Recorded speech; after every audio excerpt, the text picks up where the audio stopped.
Okay, hello everyone. Welcome. Hey Red, how are you doing? Give me just a second. Just getting set up here. Looks like we're still hanging in there. Alright.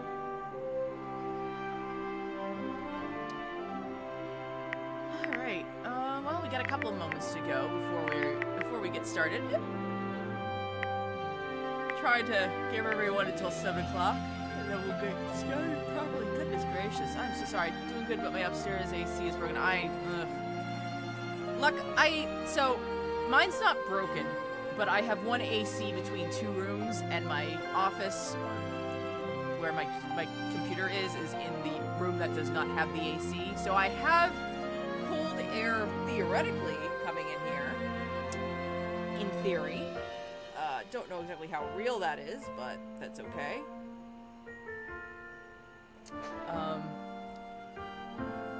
Also, it is hot as anything right now.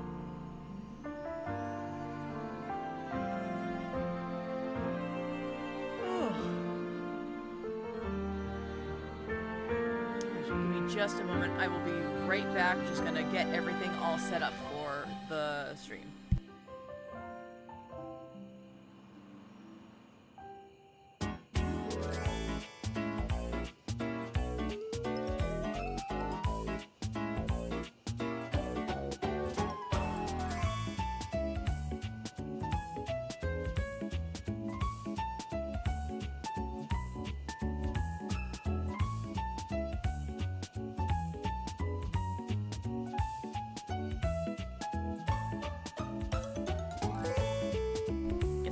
Back on now. Just getting my sweetener. Plus, you're a fan of Addams Family, or specifically the 7th Show.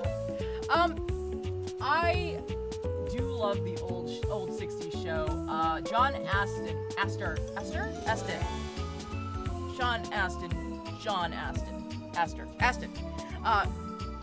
Absolutely loved him.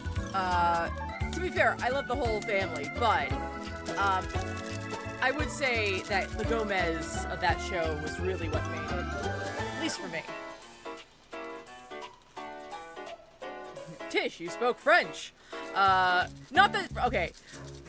That's in no way to insult Raul Julia, by the way, though. I do think that his 90s portrayal was also lovely, but I think they both are awesome actors in this case. So there's no choosing between the two. It's just they're both amazing.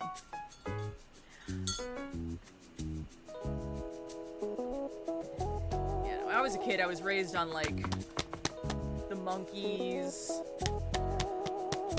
I'm trying to think of what other Nick at Night worthy things I would say I watched a lot of. I watched some Golden Girls, I guess. MASH, of course. I named my cat Radar after Mr. Radar O'Reilly, of course.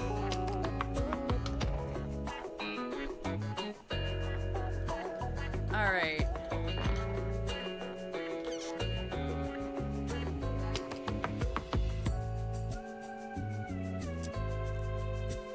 Alright. Yeah, but the 60s version focuses on the adults instead of the whole family. True. Alright.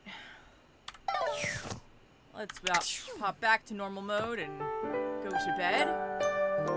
And we'll take a look at what we've done so far in game and where we have to concentrate today. Alright. Pardon me. Alright. Pull up the statuses of our data decks. Oh wow, now they've given us a little realize tag here, which is kind of what I wanted. So we have realized 24 people. We have met all 102. We have fallen in love with 58. We have befriended 26, and we are in hatred with 3. I don't know if there's actually any fixing. We know at least one of them can't be fixed, which is Dishy, the dishwasher. I already murdered him apparently. I don't think I'm getting Stella back either. We can try with Friar Errol, but actually. Let's take a look at who we gotta talk to still. Alright. Skylar. We can't realize Skylar now. You're right. We're not there yet, but I think we can at least get her to love us, I think. Abel, River, Dante, Luna, which is our gaming console, Captain Jacques, Stefan, Miranda, Kopi, Cam, Jean-Luc Pissois, who we are leaving. Him and Cam we're going to leave until almost the last if we can, just because you need high ranks with them. Dasha, Ron Gomwe Nua? I can never pronounce that name right. Textbox Chan and Sassy Chap, which I don't know if I even want to do Sassy Chap, honestly. I don't know, we'll see. I mean, I completely buy, though, that Stefan is just worth the time. Alright, you know what, let's go downstairs for a little bit. Not that, I mean, most of what we need to do is down here anyway. Play. Hi, Dorian. You know what, let's talk to, our goddess. There you are, human. I have been waiting for you. I'm happy to see you, too. That is not what I said. I said only that I have awaited you. I grow bored of the conversation here in this office. These objects are pleasant enough, but they converse about things I do not understand. So much talk of TV shows. Which is hilarious since there's no TV in here. What did they say exactly? Utter nonsense. Something about total drama, tea spilled, the shade of it all. These are words I recognize, but their usage is unclear. Hello, Vesper. Hello, Funny. But you are here now, so you will entertain me. I live to serve, Queen. It gladdens me to see that you understand your purpose. Tell me something of your human aspirations, your hopes and desires. There is nothing so amusing as the dreams of humanity. I just want to be happy, honestly. How quaint. Human happiness is so fleeting. You are so desperate for it, you'll follow that dream right over the cliff's edge. You will chase it to your own detriment. How sad. How utterly charming. Tell me, human, what will you do when you leave here? I want to know what your day holds when it is not filled with worship. Going to try to advance my relationships. How quaint. I shall look forward to hearing of your progress with the others here. Oh no. Does that mean she's another one of those you gotta go talk to like this many people? I don't like that at all.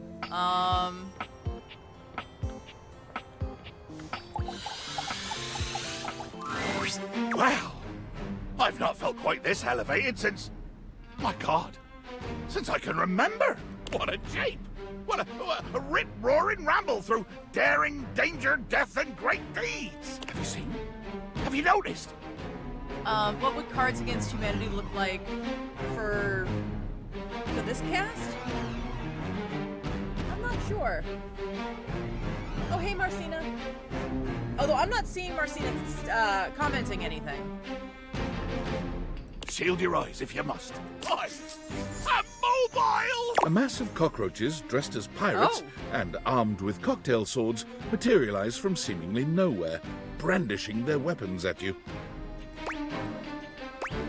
You can go anywhere you want. Indeed!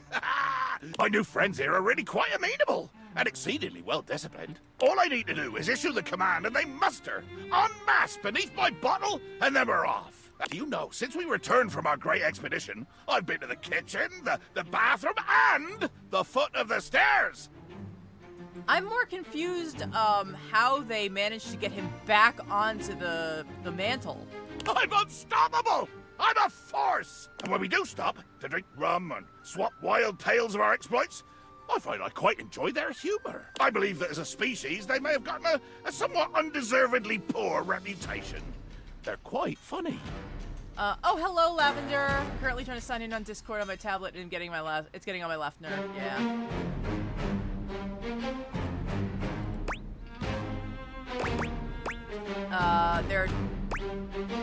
They're terrifying. Oh, yes, quite. Quite true. But they're funny. And after all, couldn't the same things be said about me? But enough of this tomfoolery. What brings you back to the foot of the ocean's own overthrow? I forgot to bring down the music. I'm sorry, guys. I still don't get your self-naming, but I just wanted to say hi. See, you're still a waster of time. I'll bring you hi to me when you could be bringing me adventure. Or captives, or even a piece of jewelry, or a fascinating chicken who crossed your path. Or a dagger. But no, you bring me hi. I've decided that I do not hate you. Excellent. That's what I was going for. I doubt we shall ever be close bosom companions, but I will not kill you. I may occasionally try to kill you, truth be told, but that is my nature. And in your case, I do not necessarily mean it as anything personal. I'm very comforted by that. Thank you, Jacques. As closely as I could approximate the concept of friendship, to be truthful, the word sticks in my throat like an overripe date. We are friends. Ask nothing of me, and don't push your luck with smiling or waving or trying to pat me on the shoulder or anything. But I do not hate you, and I will not kill you. Congratulations. Like I'd touch you without permission. There are very few beings on my list of do not hate, will not kill. And now, I'm off. Myself and my army, off to the horizon and beyond. In search of good violence and glory. All right. That takes care of that. Never thought to have a co-captain, but you'll do. Oh. Whoa. How did that happen? No. This makes no sense. We were not there before. What? How'd that happen? What the? Nope, that's not what was happening. Hotfix? I think. Oh, did they change the way that things work with Mikey? Is that what happened? Well, okay, we're at 100, I guess, for everything. Welcome, George. Come on in. Have a cup of tea. Well, then I guess we can work on just about anyone we want to. You know what we're gonna do tonight? If we can't actually, you know what? We're gonna talk to Kofi. Try again. We are going to talk to Kofi. Unless something's different changed, I'm on Nintendo, so I'm still behind. The Candelabra. We've already talked to him. We've already become friends with him as his John Wick counterpart. Pardon me. Hello, Mimi.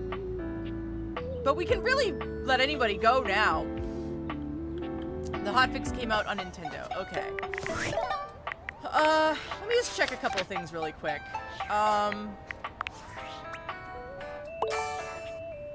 Alright. Well, I guess we're doing okay then. Then I guess, you know what? Let's talk to the people I think are kind of difficult. Oh. You. Hey. Hey. Looks like we're finally on the same page. What do you got? Look, I've been wanting to talk to you about how we've been getting along. Alright, let's hear it. Alright. Shoot. I feel like,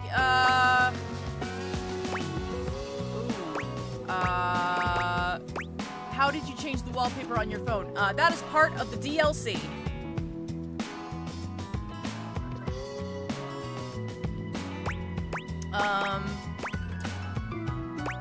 You're baiting me a little, you know that, right? Maybe. And? I think you and I can get off on a better foot. Prove it. Let's just do it differently. I screwed up. Oh. It's cool. No, it isn't cool. I mean that I get it. It's not okay, but like, it's okay now.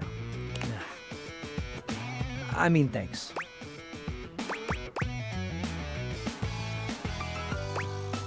Wow, you don't get apologized to a lot, do you? Oh, shut up. shutting up. Thanks for being cool. I like talking to you. You know, I've been thinking about our fight. That? No biggie. I wanted to say... This is harder than I thought. I wanted to say I'm pretty impressed. I kid you not, it says to put it in an email, so I did that, but then it says you have to have a password to do it. Try to put a password in it. It says you need an email. Jeez. Impressed by what? It takes guts to stand up for yourself. It takes guts to admit you were wrong, to apologize. In my experience, anyway, that kind of courage is rare. I haven't always been brave. I guess I'm learning. Anyway, we don't have to let it go to our heads or anything. What do you mean? I heard about this movie once where these two women went on a crazy road trip and then a killing spree. And then they drove off a cliff holding hands. And they were friends, so... I don't think them being friends was the only factor there. We can just stick to trash. And sarcasm. And appreciating each other sometimes. This may come as a shock, but I don't have a lot of friends. I don't have a lot of practice because, frankly, I don't like anybody. I guess I'm flattered then. So we'll keep it simple. I can handle that. Okay. Cool. I'm weird, but you're cool with it. All right. I have a friend. Yeah, and you have a badass hat. For real? Just so you know, I never let anyone try my shit, but you want to try it? Hell yeah. I knew I liked you. You look good in yellow. So now I've got an amazing shirt and I'm wearing a banana peel on my head. Have y'all seen what the red shirt looks like? I don't know what it looks like. Is it in the images? Is that what it is? Like, hold on, the art?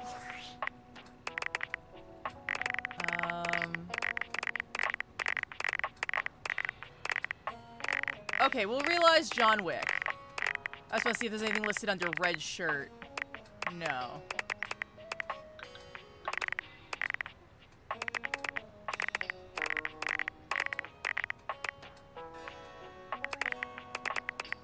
Oh, it's a collectible. All right. All right. Well. So you want to fuck?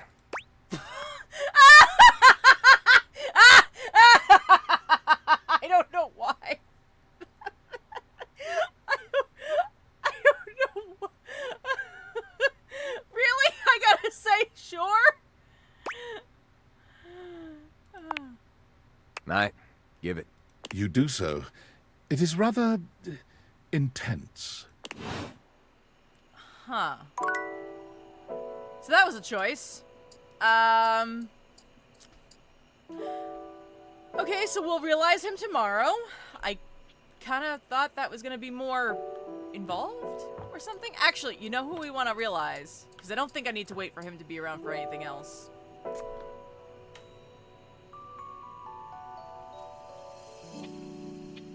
We do need to realize Rebel, this is true.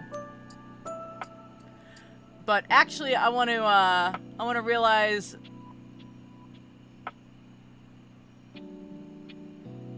Yep, I have to wait for him, guys. I can't rush this at all. I have to just sit here and wait. Oh, wait a minute. Shit. No, I don't want to do that because I want to talk to Coffee instead. Order up. I've got a Vietnamese iced coffee, soy frappuccino, and a Mexican iced mocha. Kopi seems far cheerier this time around, as busy as ever and calling out orders.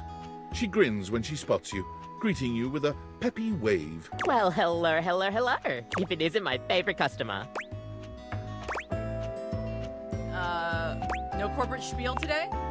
Wait. No. Didn't you hear? Did nobody tell you? Did I not tell you? Oh my gosh, I can't believe this. I do all of my marketing and it was all for nothing? What a drag.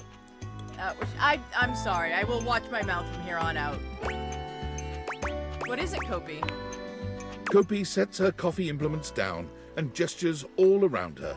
absolutely radiating pride. I did. I went and made my own cafe. Welcome to my little slice of paradise. Aww. Good for you. Everything looks the same. Well, funny story about that. It was kind of like mutiny. I still get to keep the space, but I get to do things my way. But once the others realized that Roofbox had nobody else to be a barista, they started ordering under my own branding real fast. It was kind of a whirlwind experience, but now I get to do things my way. That's nice. I'm so happy for you. Right? I'm so stoked that I could finally make this a reality. And it's all thanks to you. It just goes to show you. Sometimes, red line policies aren't always the way. Sometimes you have to bend them to get return business. Now, bear in mind, I do not have a name for this place yet. It's currently just, hey, want to get a coffee from Kopi? At least, that's the word of mouth I'm hearing at the moment. I don't really have a proper business name, but I'm workshopping some ideas.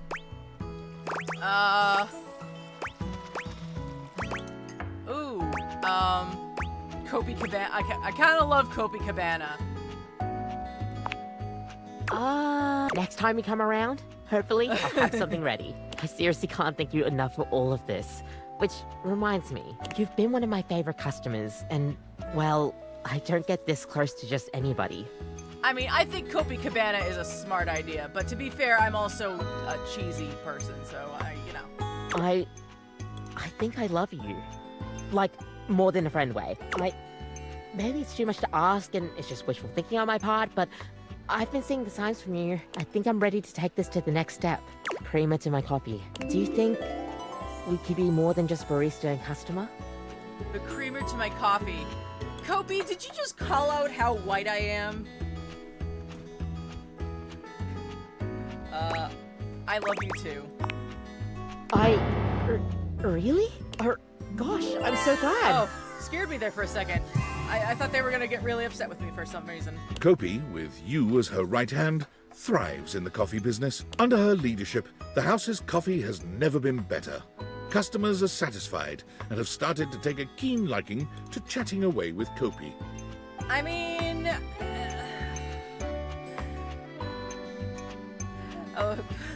welcome, Leisha. Come on in, have a cup of tea. Your love and support has shaped her new perspective on life and coffee.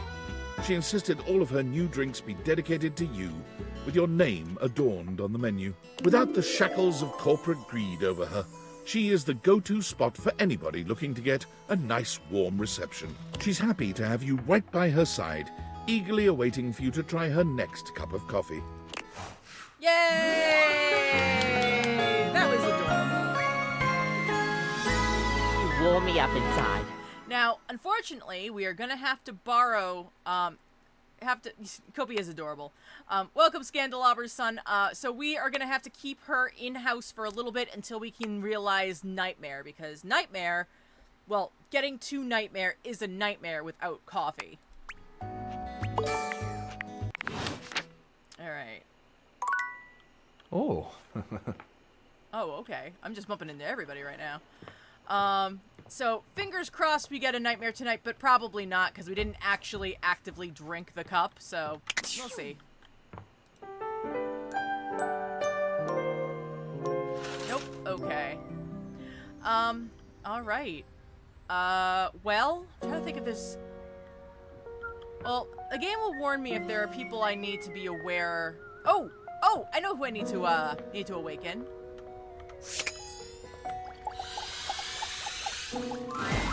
What would you like to do? Can we try this realization experiment and get you out of here? Oh boy! To become a human? To get out of this existence working for Valdivian? I couldn't possibly be more excited. Oh wait! I just did become more excited! Fair. Do you have the right stats to make me a human? I do. With that armor, I bet you do. I don't know what the armor did. I do have the right stats. Will you check and see if Lucida Mikey, has collectibles? let's give you your family back. Ooh. The spectral It might be energy that. That might flows be the through your case. Dateviators, and what was once merely a mechanism for providing microtransactions becomes... A short king!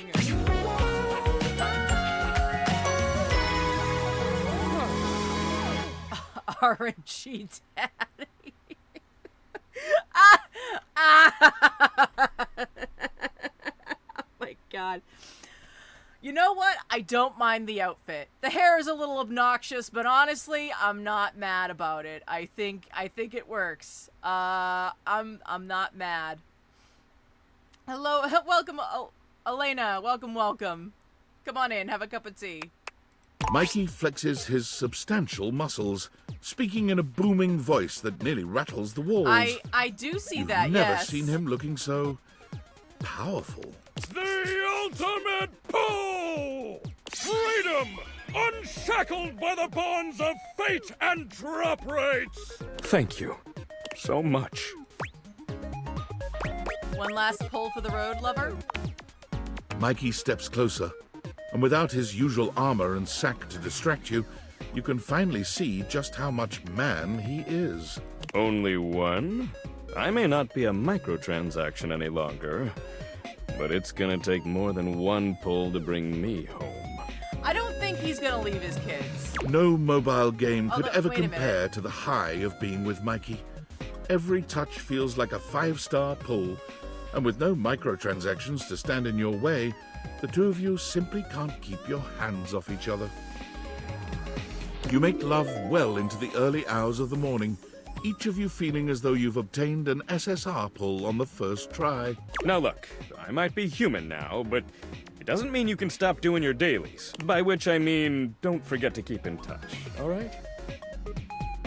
How is he gonna be a parent to... I don't understand how this is gonna work, but let's find out. God, being human feels great. Every minute feels like it's just raining free, guaranteed pulls. I did not commit an affair. He's not married anymore. He was married. He divorced. I've met his kids. And we are in a situationship. But no, I did not commit an affair. But even so, I can't be happy until I have what I really need out here. It didn't take long until Skylar was able to execute some complicated date theater maneuvers and bring Mikey's kids to life as well. Okay. All right. I feel a little better now. It's like, well, how does this work with him having kids that are theoretical and he's being real? I don't understand, but sure. Thank you. I understand now. Hi, Daddy! His kids are adorable. Dad, what's up? Daddy's here! It smells funny. Kids!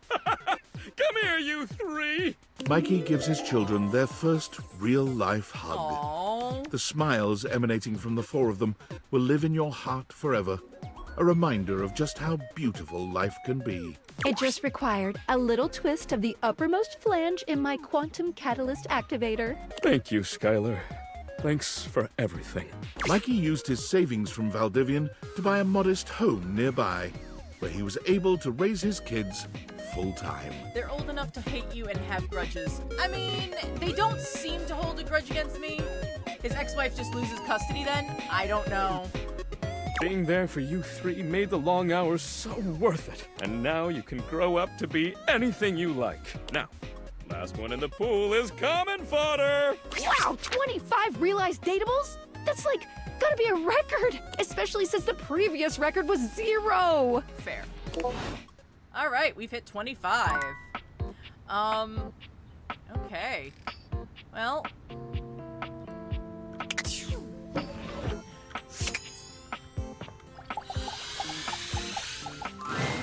Always good to see you, darling. Looking to waste a little time? Actually, I'm here to realize you, Benoit. Really? A human body for me? There's so much I could do with an actual body. Get ready to get human, Benoit.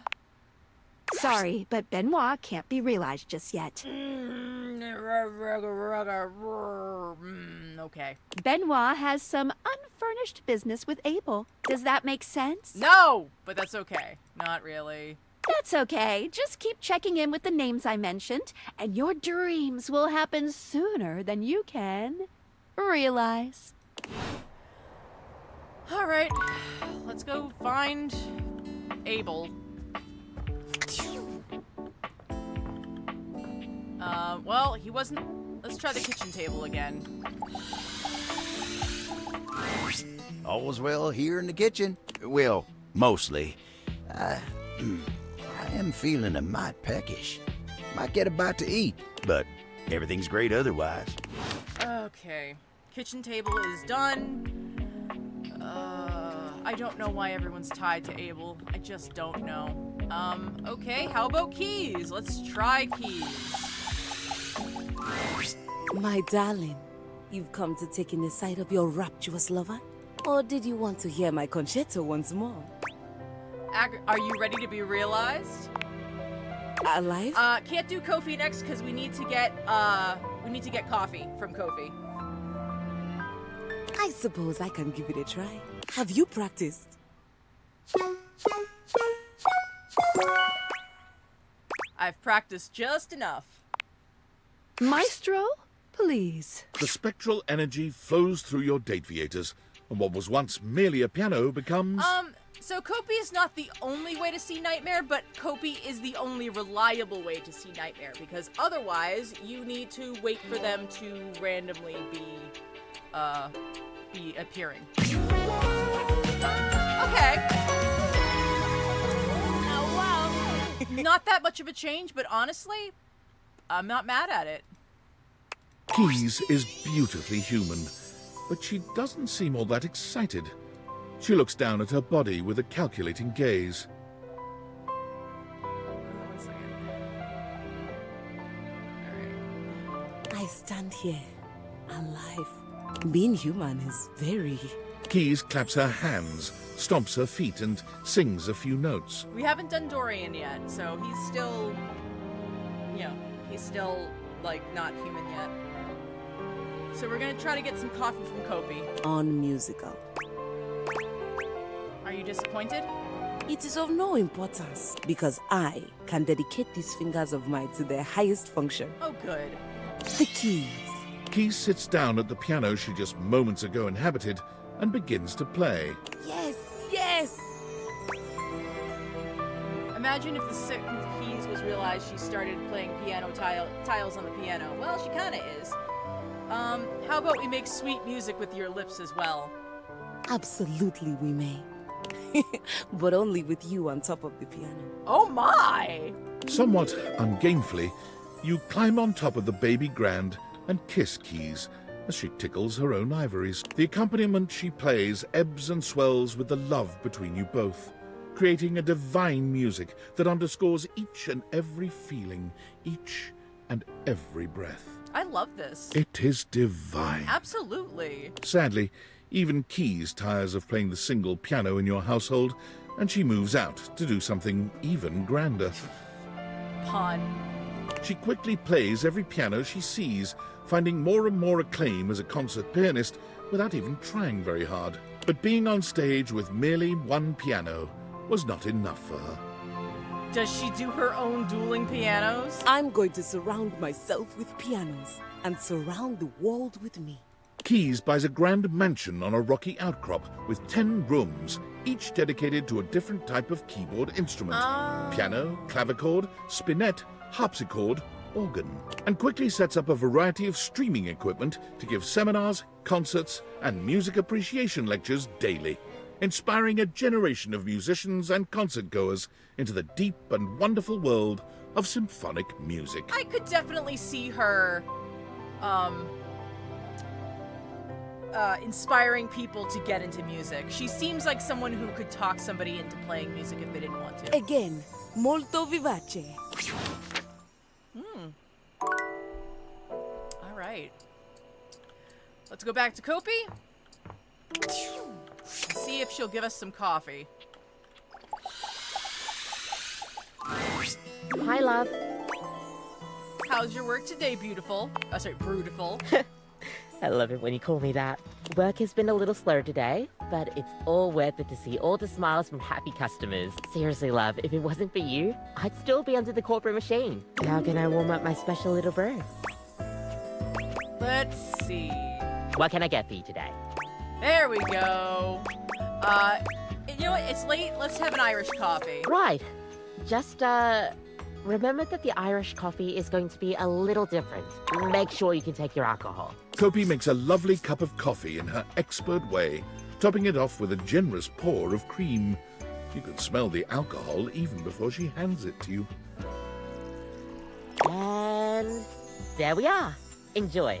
Be sure to try out one of our other flavors when you come to visit next. We'll see you next time. Awesome. And that will take us to Nightmare when we go to bed. And then, as long as there are no interruptions, we can realize Nightmare, and then we can realize Kopi.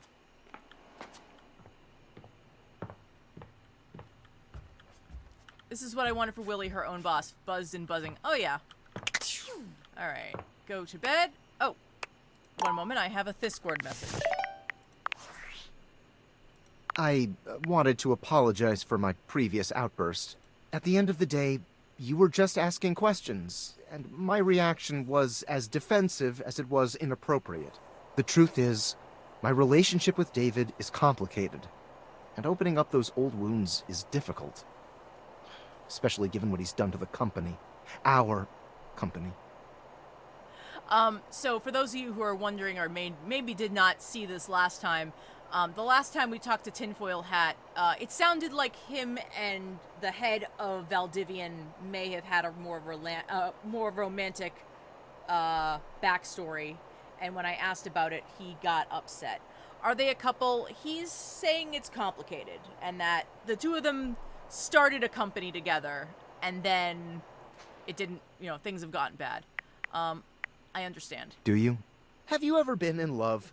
Dedicated your whole life to building something amazing with that person, only to lose them forever? For them to kick you out of the company you created and never speak to you again? I don't mean to be combative or disrespectful, but I don't see how you could possibly understand.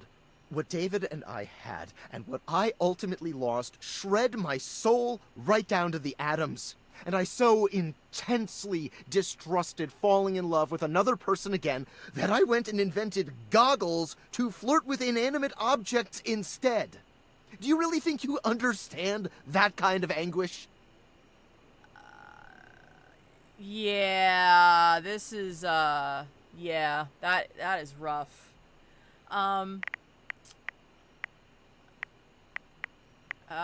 Well...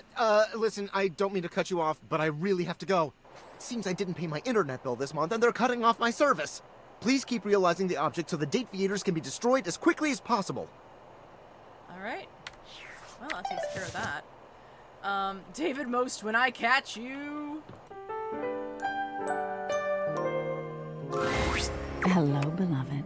I'm feeling generous. What sort of dream are you wanting tonight? No dreams tonight, only realization.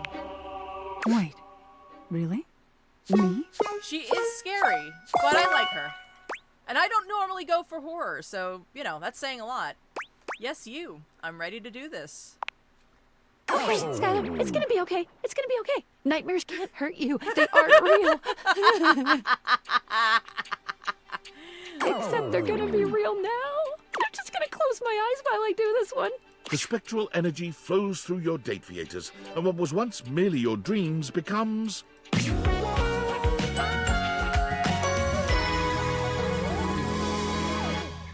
I don't know what I was expecting.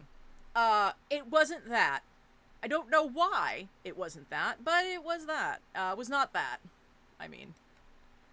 But, Nekobaru wound up being a giant cat man, so I don't see where the problem is. Nightmare is realized, but she looks just as you've known her. You're not quite sure what you were expecting. Nightmare's dateable form was not human to begin with, really, but this form, whatever it is, it may be flesh, but it is decidedly unhuman.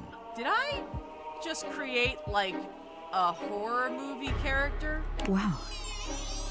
So, this is what it's like to be flesh and bone. A mortal bag filled with goo and teeth? Am I what you thought I'd be? You're everything I dreamed of and more. Nightmare's horse-like cheeks sport a sweet flush. There's something about seeing this tall, intimidating creature be so modest that just drives you nuts in the best way. You don't mind if I'm me? I expected nothing. I love that you're you. Look, if we're going to do this, you need to know something. Okay. It's going to be intense. Terrifying. There's probably going to be a lot of blood. I trust you. Nightmare gives you a dark smile, and when her arms curl around you, she feels cold but real, sturdy and strong and inescapable. Nightmare's brand of love is physically taxing and makes you more aware of your own mortality than you've ever been. But you've never felt so emotionally connected. Making love to a monster is no easy feat. There are physical problems you haven't fully solved, but your mutual passion helps you find your way through any obstacles. You end that night with some new scars, but a newfound appreciation for just what it is to be human, and the things that go bump in the night. Nightmare takes well to the stares she receives in public. She's so unused to being perceived, she rather enjoys the attention. Hello. No, by all means, don't look away. I enjoy your blatant ogling. Have a pleasant day. May you keep all of your teeth right where you want them. Costume? No. This is my very own bag of meat and guts. Most assume she's one of those Halloween is year-round types, but enough people ask her about working for a haunted house, she decides to try her luck there. Bro has a tooth lodged in her coochie left over from this experience. Oof. She finds the work unfulfilling, however. Bored with mere jump scares and momentary screams, Nightmare eventually finds her niche making extremely low-budget horror films and uploading them online for free, where she can frighten people the world over in the purest way. She creates her own only screams.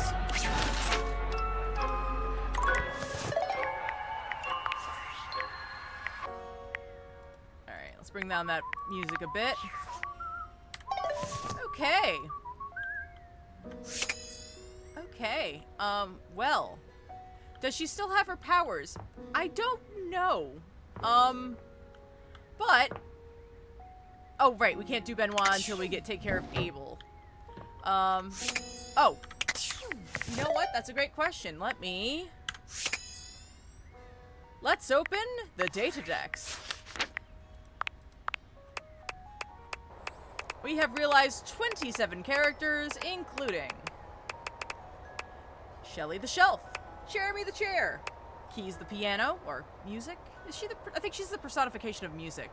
Gaia the Globe, Tina the Triangle, Michelin, the personification of food, Sinclair the Sink, I Ronaldini the Iron, Amir the Mirror, Penelope the office supplies, Mac our computer, who is, as to date, the only one who is still living with us. I think, maybe. Every realization opens more question boxes, I know. Willie, the personification of work, Rainey, the record player, Diana, the diary, Dina, who is actually Damon, who is a glitch and I still believe is actually right behind us, Hirohime, the 90s anime girl, hero of all tennis. What happens if you point your glasses at a realized object? I don't think it works anymore, but I'll try it, don't worry. Harper the Hamper, Henry Hoove the vacuum cleaner, Bobby Pin the bobby pin, Dunk Shuttlecock, the personification of all sports, games, sports equipment, Keith, Holly, the personification of the personification of all holidays, Zoe Bennett, the ghost who had me bring back other people to life. It's really weird. Shadow Lord 420, otherwise known as Skips, who is just an emo man. Nightmare, Mikey Transaction, and Lucinda Limitless, or Lucinda Lavish, as she was known before. And that's it. That's all the characters I have realized so far. We have 3 in hatred, the rest are somewhere between love, friendship, or realization. Oh, actually, you know who we can talk to? Can we go back to Rainey? Yeah, let's try, well, we could try with Rainey, but I don't think they're gonna let me do anything, because I think they're gone. But let's give it a shot. Yeah, see? Doesn't work. But it'll... But that's a table. Real decent of you to come see me here. With a beauty like Rainey around. Well, hell, I wouldn't blame you for not even knowing I was here. I don't mind, though. Supporting Rainey while she makes her beautiful music is a real pleasure. The nicest record player, too. Always thanking me for holding her up and letting her do her thing. Nice to see a star like her be so humble. But you don't look like you're here for a song today, are you? What can I do you for? All's well here, amigo. Thought it'd be nice if I could get Rainey to play me a little country music. In the mood for a good tune? I think in this case it's just game parts not quite aligning. Okay, just checking in on ya. Nothing to complain about here otherwise. Alright, well, we'll see where we can find him next. Let's see if we can get Scandelabra out and about. Ooh. So you want to fuck?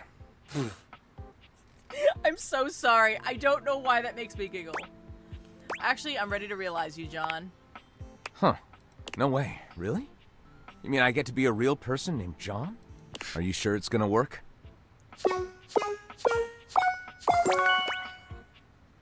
I can't, but Skylar could. Come to life, John Wick. The spectral energy flows through your Dateviators, and what was once merely a candelabra becomes... Oh my. Oh my. Wow. Not gonna lie. That's actually doing it for me. Wasn't doing it for me before, but I think he's doing a lot better now. I also like the transformation. John gives himself a once-over. You honestly can't tell if he's impressed with his new body. Huh. So this is the real John Wick. Thank you for making me human. You okay? I feel powerful. He curls his hand into a fist, his knuckles cracking from the motion alone. I feel like an alloy of rage and the fire for justice. I don't know why, but honestly, I'm not really mad about it. Can that alloy stoke my flames of love? It doesn't make any sense, but sure. Let's fuck. God, he's so stupid. Utilizing his heightened senses and extreme fighting skills, John is able to masterfully work his way through anything and everything you throw his way. He goes on a veritable rampage in your bedroom, pleasuring you with the focus and fury of a man on a quest for vengeance. A man of few words, many moves, and a condom in every pocket. Fair enough. He does the job, dirtied, bloodied, and walks on unbothered, disappearing into the sunset of the city. The powers that John spoke of were real. When he became a human, the loss of his formerly silvered skin gave him a power unlike anyone else's. The power of pewter. Oh God, the power of pewter. Baser metals quivered at his touch, while fine gold, silver, and platinum remained still and shining. But it was enough to take down anyone who stood in the way of justice. Metal justice. I don't know how I feel about that. I genuinely don't know how to feel about that. Alright. You know what we're gonna do? We're gonna save first. We're gonna take on Jean-Loup.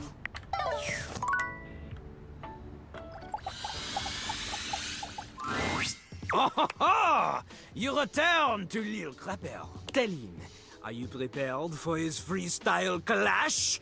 Do you think your spectacle stats are high enough to face Jean-Loup? Let's crap Jean-Loup. Okay. Do not worry. Lil Crapper, he takes pity on you. After all, not everyone is perfect like him. Jean-Loup will allow one mistake before you Jean-Loup. Come, Polcock. So this is Jean-Loup Pessoa. He is a rapper who gave himself the stage name Little crapper. Which is, it's not actual crap as in poop, but it's crap as in, oh god, what does it mean? Something rap, I don't remember. Cool rapper, that's what it is, thank you. He says that he's a cool rapper, that's it. No way, I'm gonna smoke you and earn your love fair and square. You think you are big, huh? You think you are a big man, or big woman, or whatever it is you identify as. Fair. Okay, have it your way. Lil Clapper will destroy you as you like it. C'est parti! Lil Clapper, he taught you cause he is the best, but this professing's over, now here comes his test! There's only one lesson that's left for this fool. It's time Jean-Luc taught you the meaning of school! Accelerate. Let's go. Oh, is that it? Oh, all you got? You keep on talking big man shit or get off the pie. I've been sitting here for a million years and your basic rhymes got me more to tears. You act like you're too cool for school. No one hangs with you cause you're freaking weird. Wow, okay. Wow, alright. I tried to take it easy, but you're reaching for a fight. When it came to me, it was plain to see that you barely understand. What can you expect from a human wreck that doesn't wash their hands? Ouch! Ouch! Gross. Psychoanalyze for 70. He thinks that I'm dirty, he's getting so wordy, but he's just projecting this poor little birdie. He's feeling stagnation from his lonely station. Oh, so much frustration, if they could only see. Try a decoration, try some potpourri, because being from France is not a personality. All these bravados, these brush with your rushing, these teeth you are gnashing, it's trash you're just thrashing. Oh, sorry. Your ass ain't a match for this porcelain seat. Confess your defeat. I say la vie, you're like a bull in a china shop trying to stop me. Ooh.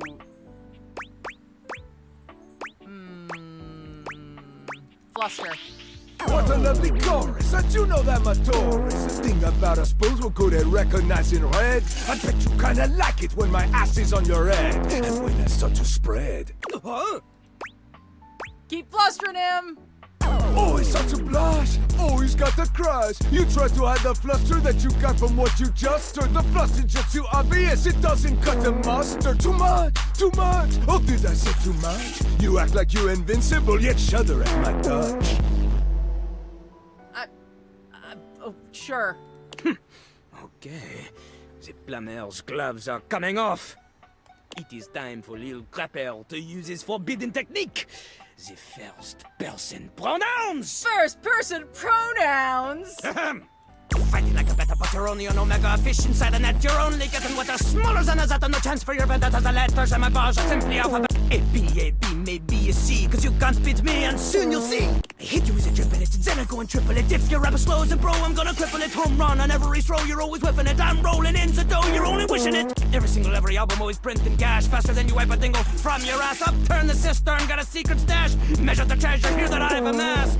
How you think I fund all those famous cables? I got more rolls of handles than toilet paper. More DPs than a Cherokee. Eventually they always mention me. All the honeys see my money, wanna marry me. But it's funny that he doesn't pay alimony. Wordplay like lemony. Snick it. If I see a litter, you know I get to pick of it. Group against a shitter, you know I'm gonna pick it. It's got a pair of titters, I'm always in the sick of them. Either sick of shitty, guess what, bitch? I'm sick of them! Ooh. Oh. How do we want to go? Nah. School this fool! Let's go! You're fast at both rap and securing your loss. An ass who grows on me more slowly than moss or a lichen. Although all your lines are like lightning, this shit's ahistorical, man. It's just frightening. The likening hurts. This blabbing, the worst. He can't tell a tent from a cabin or yurt. Like a tree, you will see that a mighty can fall. Cause a Cherokee never used teepees at all. Yeah, man, the Cherokee lived in, like, huts and cabins. Teepees were used by nomadic plains tribes. Yeah, man, the Cherokee lived in, like, huts and cabins. Teepees were used by nomadic plains tribes. No! Jean-Lou's lack of cultural knowledge about the great native nations of North America. It is his undoing! Again! You'd be surprised at how often this happens. Jean-Loup regards you with a surprising tenderness. Could this be it? Have you finally gotten through to him? Incroyable.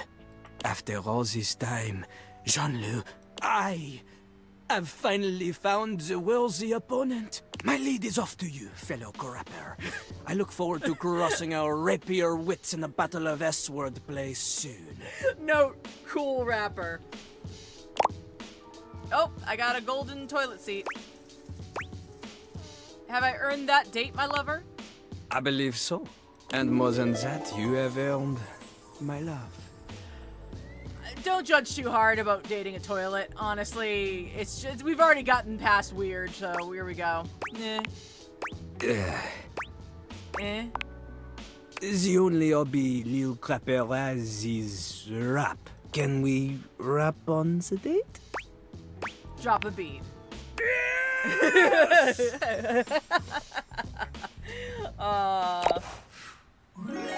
So.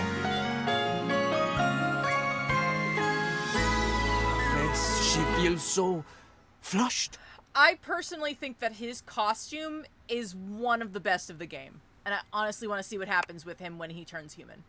So, there we go. Alright. I'm hearing...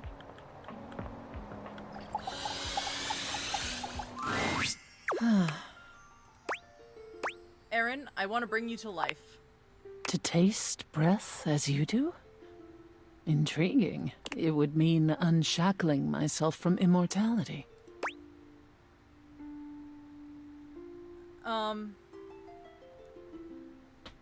But even you said that you will eventually disperse into nothingness as you are.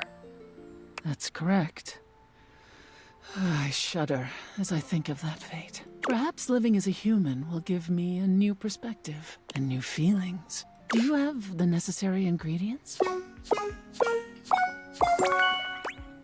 Yes, I do. Wow, Aaron is a frosty one. I am amazed at your love prowess. Honestly, once you figure out her, the trick to her, it's not as bad as you think. She warns you in, like, your first 2 dates. She's like, stop talking! Yeah, hi to you too. Anyway, I'm gonna get started with all my science stuff. Let's make some wind. The spectral energy flows through your date theaters, and what was once merely a puff of air becomes... Oh! Yeah? Not surprised. Gorgeous, and still retaining that phosphorescent appeal, it's Aaron, now reborn as a human. You gaze into each other's eyes, and there's only one thing to be said. Nothing.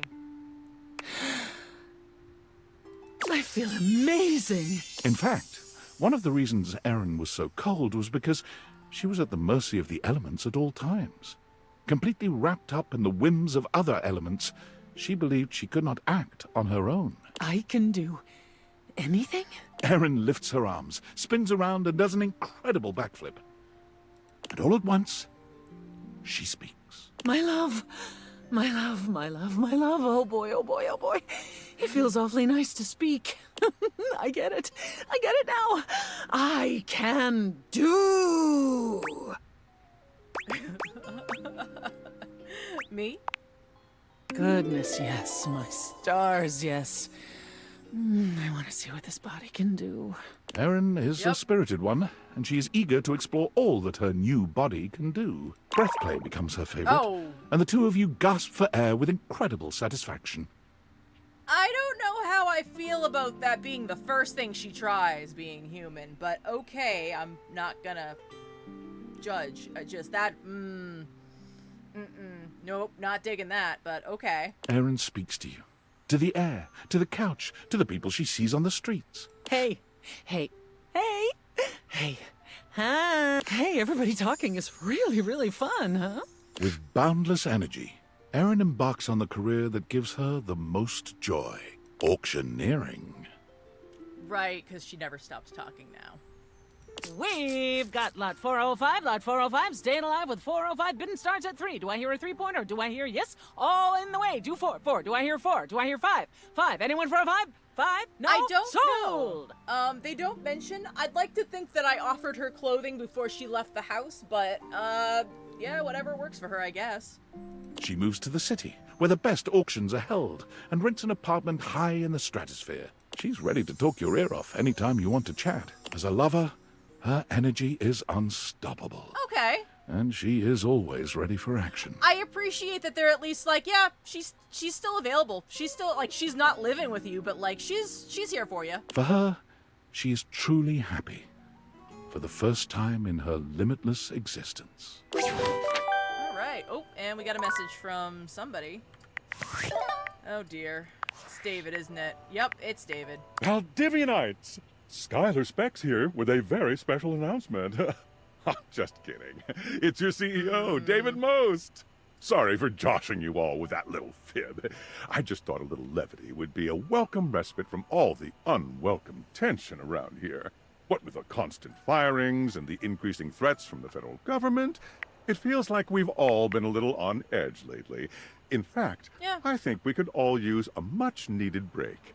To that end, I'm inviting you all to this quarter's Valdivian team building retreat in beautiful Augusta, Missouri, America's first wine region. Come sip on blackberry wine. The first 15 ounces are on us. Ride the wine trolley. It's free. And luxuriate in the limited complimentary facilities. TBD. All you have to do is show up. Oh, and bring one top-secret prototype to share with the group. This will serve as your proof of admittance.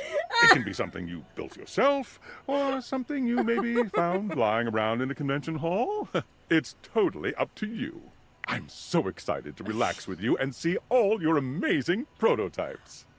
David Most, does that mean that you lost those glasses while they were at a convention?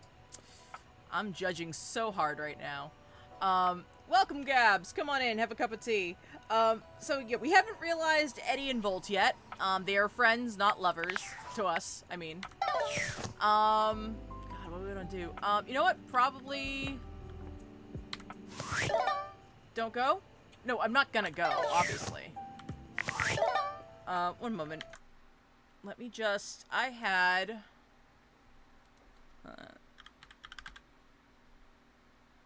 just want to make sure...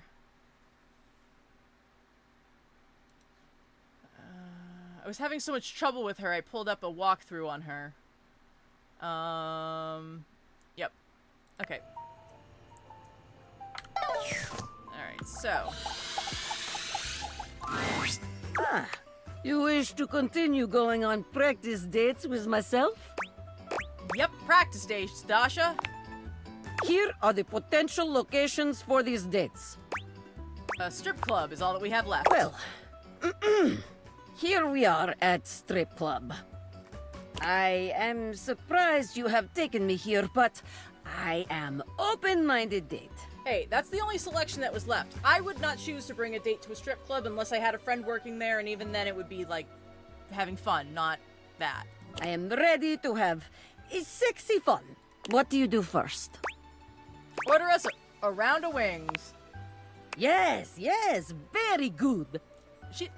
Pardon me, she's adorable. Generous, delicious, spicy, all the notes you want to hit for date. We are off to excellent start. A dancer is coming our way. There is look in her eye that says, I am coming for you, baby. What do you do? I lean in and tell you you are the most beautiful desk here, I think.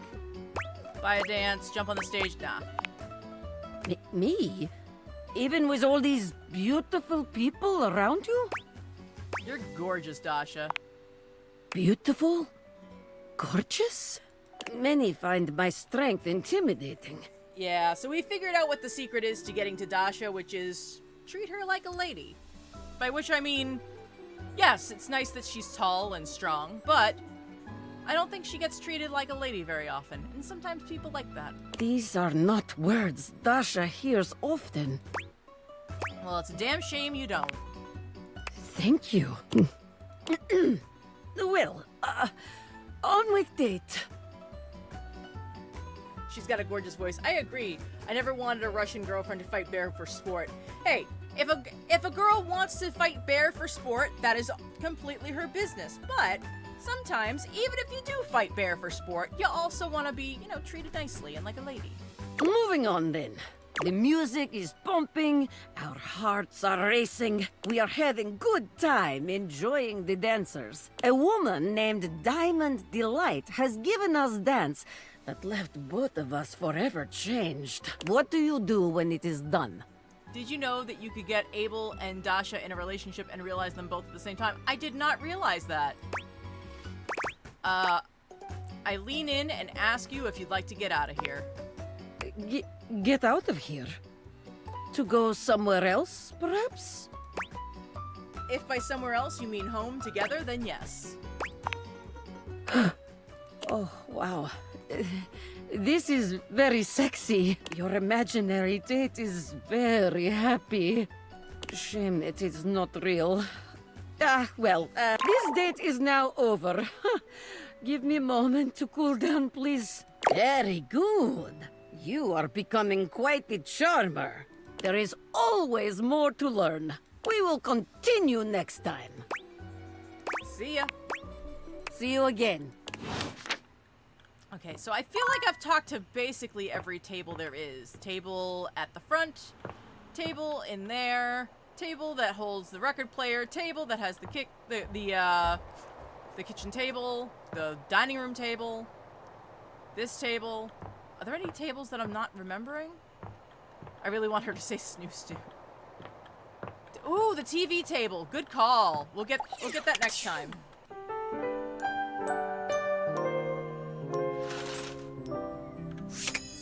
All right.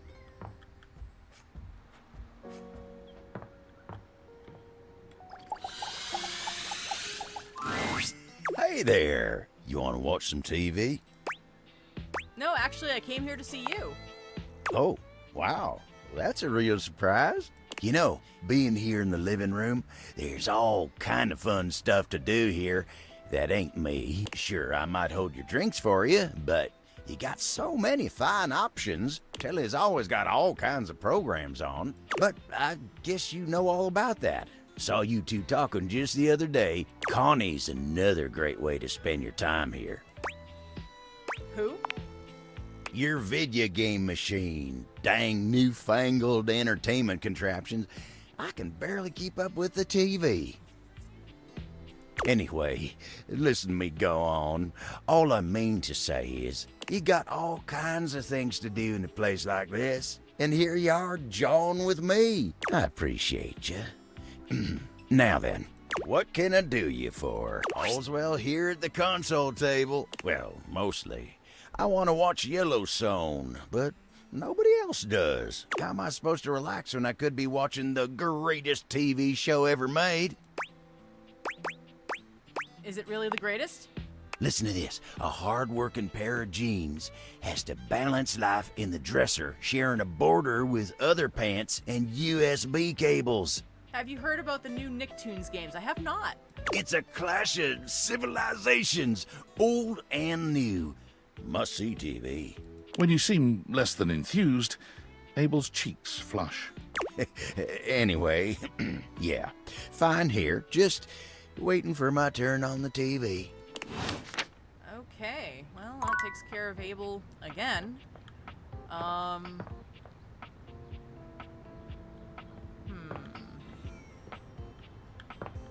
do we want to do this?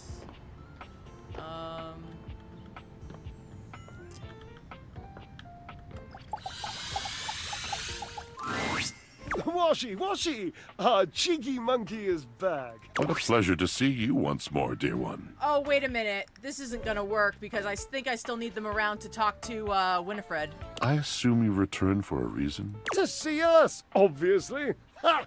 Forgive him, Cherub. He can still be just the tiniest bit dense. I'm ready to realize both of you. Real. My love. We shall be real. I know this game isn't about the card game, but is Fae Farm on Switch? That's a good question. I think it is. I feel like it came out on Switch a while ago. Oh, dear Barbara. I always dreamed this day would come. I just have to say, I am blown away that it's come at the hands of our lovely new friend. You knew this day would come? Well, yes. You knew that one day we would cease to be machines and be magically transmuted into actual living, breathing human beings through some shade-based alchemy? Yes, of course I knew. And look, it's happening. So there. Ah, Drydy, I do love you more than life. So that's a yes then. Great, let's go for it. Okay, you two. Now kiss. The spectral energy flows through your Dateviators, and what was once merely a washer and dry unit becomes... Really?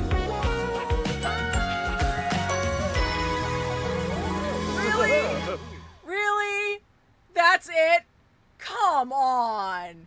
Come on. Are they Chippendale? Yes, she did just say now kiss. Well, they're together. They're dating, which is fine, but what is this? What is this?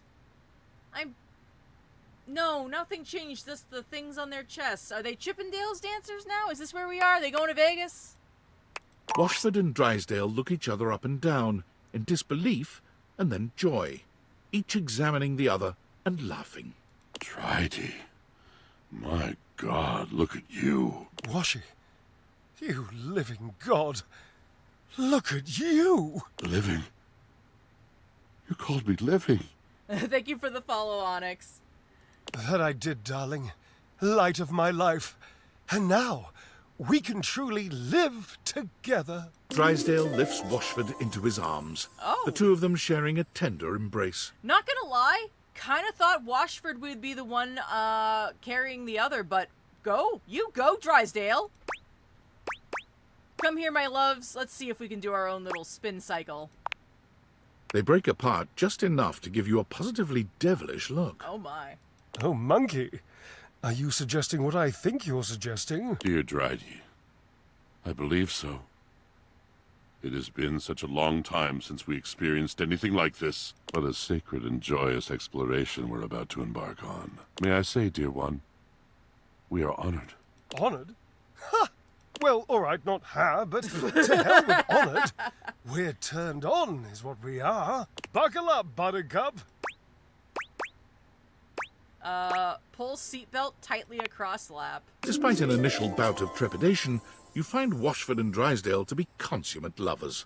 Fair enough. Gentle, powerful, exploratory, and joyous. There are a few things you decide you're not ready to try. Oh, man.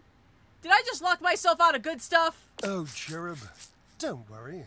I haven't dropped anyone in decades. But for the most part, and in more ways than you can count, it becomes one of the great adventures in your memory. I appreciate the optimism from the narrator, but I am literally bringing to life and having sex with inanimate objects. I appreciate that this is a great adventure. Not sure if it becomes one of the greats. It has been one of our greatest adventures, too, dear one. Washford and Drysdale did at least one thing together perfectly, and now in their human forms, they took to it once more. Not being made of metal made them fly faster and higher than ever before. As an acrobatic duo, they remained unmatched, and they've added several new skills to their combined repertoire. Drysdale took up aerial silks, lyra, and pole dancing. What's the name of the game? This game is called Date Everything, where you have a pair of magic glasses that make you able to see, befriend, and or date everything in your house. This is my washer and dryer. Washford became quite proficient at juggling swords and fire, and together they perfected a tandem trick diving routine. They're currently working on an act that incorporates silk, fire, and acrobatics in a single series of tricks, and so far, only one doublet has been burned to ash. Isn't that Doublé? They are hopeful, Whatever. adored, and they are very much in love. Yay! That was lovely. I'm glad they were able to find love. Alright. One moment. Let's go to Discord. Hey, Sam. Hey, you there? feeling kind of weird about work shit. You okay? Yeah, just weirded out. I'm being promoted because customer service is officially dead, courtesy of Val 9000.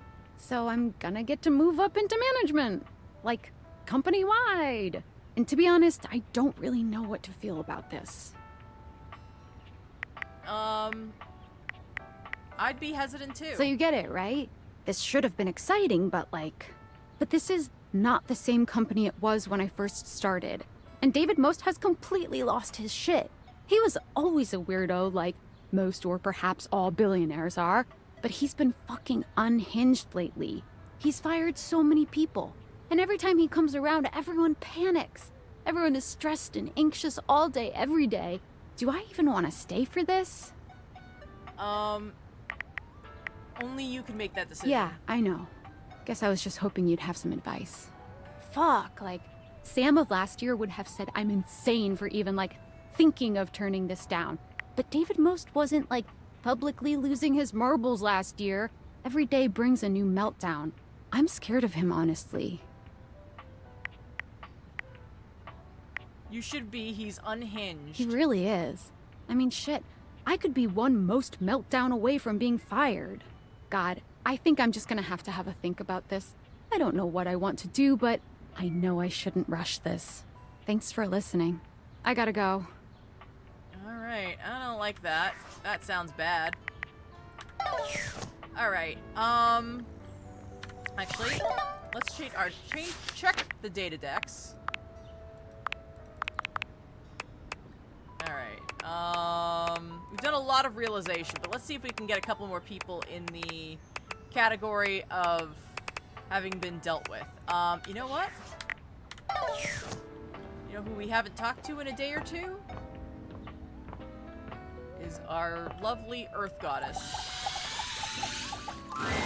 You have come, human. Even in your absence, you have occupied my mind. You should feel honored. I have something to say to you. So listen well. It has been quite some time since I felt a human was worth tolerating. In an age where a goddess like myself is resigned to mere decoration at best, you have given me the sort of respect I have not enjoyed in thousands of years. It is your duty, yes.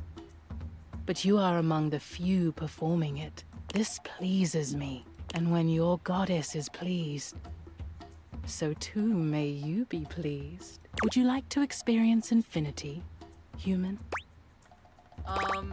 Are you saying what I think you're saying? I will allow you the honor of pleasure at the hand of a goddess. Yes. Sounds good. Rongo my Fenwa holds her hand out to you, and when your soft human fingers intertwine with her glittering jeweled ones, you are transported to an entirely new plane of sensation.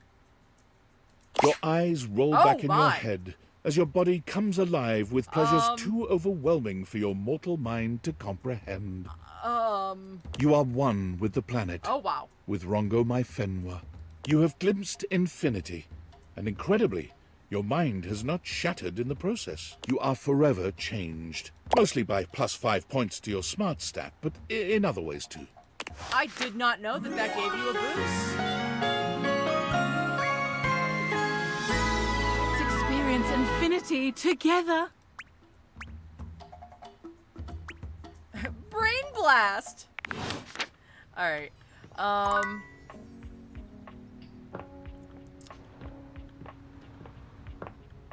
oh, right. Let's try Dante. Liliette, my girl. Ready for your penultimate lesson? Let's go. Sick. Now, part of you must be wondering, Dante, we've already gone through pickup lines, interests, and observations. What other ways could there be to strike up a relationship?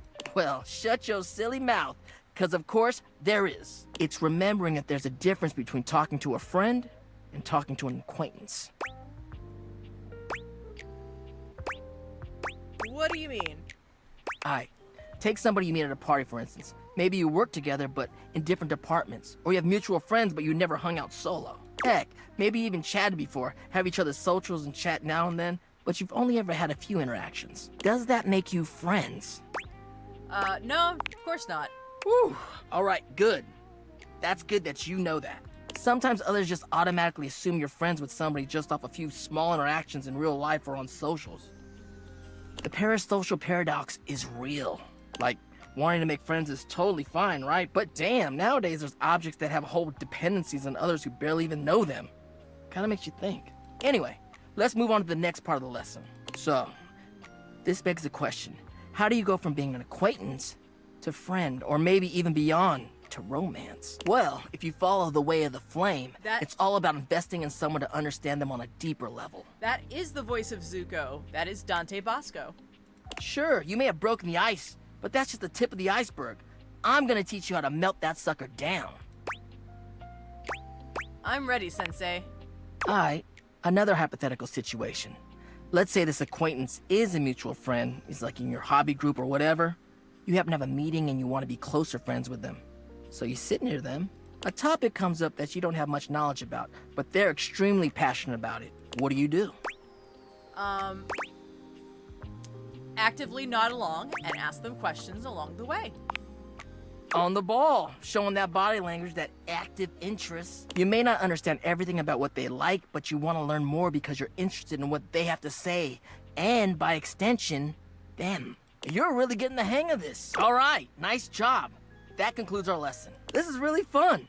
Have you got any questions for me before we go? Sure, Dante. I love talking to you outside of school. Fired up. What's your biggest pet peeve in picking up somebody? Damn, then... Well, as you could probably tell from our lessons, it's this idea of being sleazy or douchey. As much as I love love, nobody owes anybody else a relationship. That's the biggest thing. You can say all the right things to somebody, but it means nothing unless you actually get to know them. It's the real jerks that don't bother with that and say whatever they can to get what they want. So, yeah, that's my biggest pet peeve, I guess. I promise I won't be sleazy to you. You're a good listener. Peace out, homie. All right. We have one more left. But I will be right back. I just need to take a moment to refill my glass with water. Give me 2 minutes. I'll be back in 2.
Okay, I am back. Thank you all so much for your patience.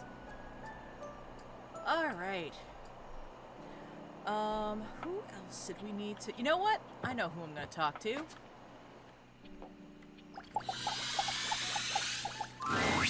Hey! Thanks for coming back.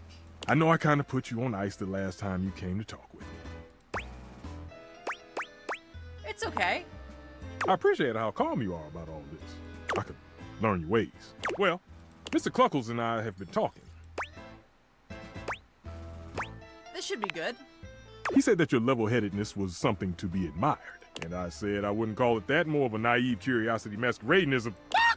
yes, you can get away. I love Mr. Cluckles, by the way.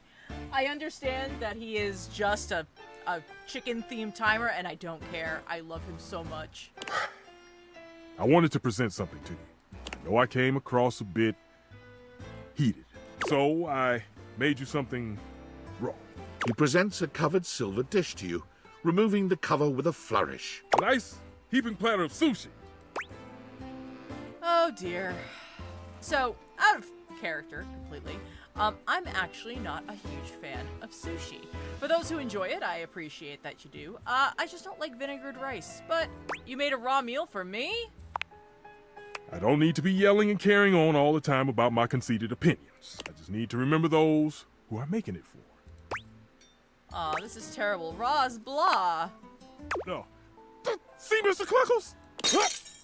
Stefan wrenches the plate from your grasp and tosses it into the trash with a speed and intensity that could generously be described as excessive. I feel... Oh no, for those who love it, I completely, have no problem with that. Like, I'm more of a tempura fan than I am a sushi fan, but that's just me. I'm hoping that Mr. Cluckles will become a real chicken. Let's find out. Score. Good on you for letting me human a little shit.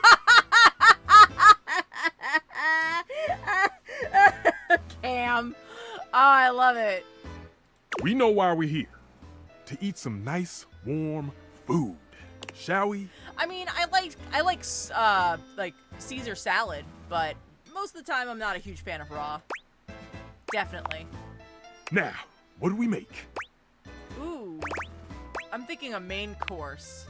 Getting right into the thick of it. Now, this one takes some time and effort. Oh, Mr. Cluckles. But with a steady hand and experience, you can have your very own tender and succulent beef Wellington. But I'm vegetarian. No, I'm not. Don't you think I know that? It's vegetarian beef made from mushroom duxelle, a mince carefully prepared by Chef Stefan. You really understand the way to a stove's heart. That wasn't that easy. You did all the work. I'm not very good at cooking. You get what you put in. No one starts off being a world-class chef. You learn little by little along the way. It's not... Yeah, it's fun, too. I suppose a little respite is worth the effort. You know, I really enjoy cooking with you. I don't know. They make a lot of assumptions about us, which... Perhaps you can give this old stove a whirl and do it again? I'd love nothing more. You have set my heart aflame. From this moment forth, I burn only for you, baby. How I tremble in anticipation of cooking side by side again. Together, we shall make the most delicious food the world has ever known. And most importantly, it'll be solely for us. Not gonna lie, if I had a stove that talked to me like Stefan, I would be the world's best chef.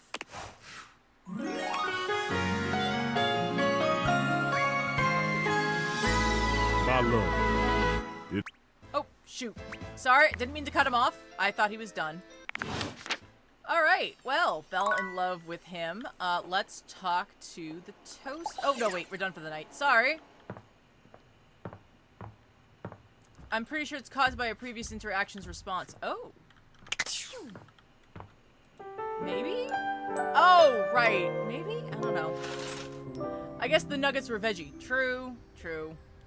Beef Wellington's uppity version of corn dog. Fair enough, fair enough. Okay, everything up here is actually all set, so all I need to do is everything downstairs. I'm gonna go back to the main table. And see if we can talk to Abe. Abel does a funny little dance. All's well. Dang it! Where am I supposed to find him now? Alright. Well, well, looking so fresh and crispy. Kinda wanna spread jam on you and take a big bite. Did you freshen up just for little cutie Miranda Dulcita? When we realize Dorian, we will realize Trap Dorian. You bet I did. You're worth it. Hi, you're so sweet. I mean, you're so right, but you're so sweet. So. We are on our date, officially. It's happening. The day is here. Let's do this. I'm gonna be super generous and let you choose the first thing we talk about. Mostly because we both know that I would choose to talk about music first, last, and forever. So I'm gonna give you the option of talking about something else. One moment. Just give me 2 seconds, guys. All the characters... Looking for Abel. No, I want to go to... No, I want to go to his thing that tells us how to date him. Oh, no, I guess that's not gonna help me. How to date... Abel. Nope, that's not it.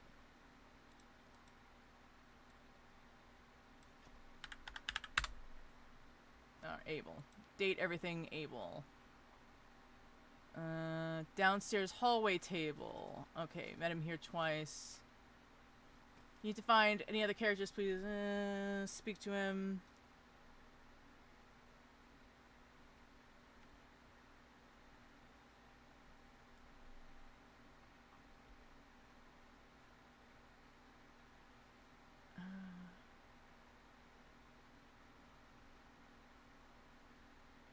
Okay. Like, for a second at least. Tell me about your band. My band? You're amazing. You picked music anyway. So many points for you. So many. My band is totally amazing. We only started working together a few months ago, but we're already like so completely in sync. It's way better than the last group I was in. That was really rough. What happened there?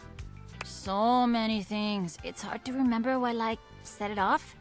We were great for a little while, wrote a lot of good stuff, and then...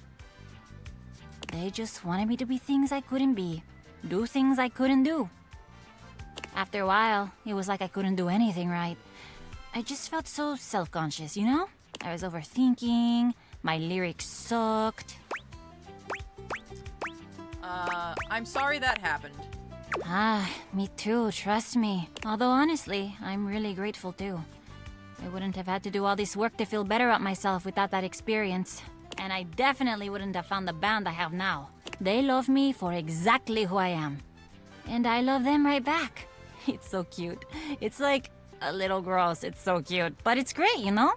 Sometimes I'm a bit hotter, sometimes colder, and they just understand. Isn't that sweet? I don't have friends. That's very sweet. Good answer. Oh my gosh. I'm talking about my band a lot, huh?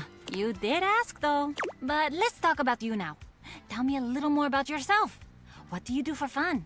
Do you like books or movies or what do you do to relax? I love to listen to music actually. I knew it. There had to be a really deep reason we connected so well. Do you have a favorite genre?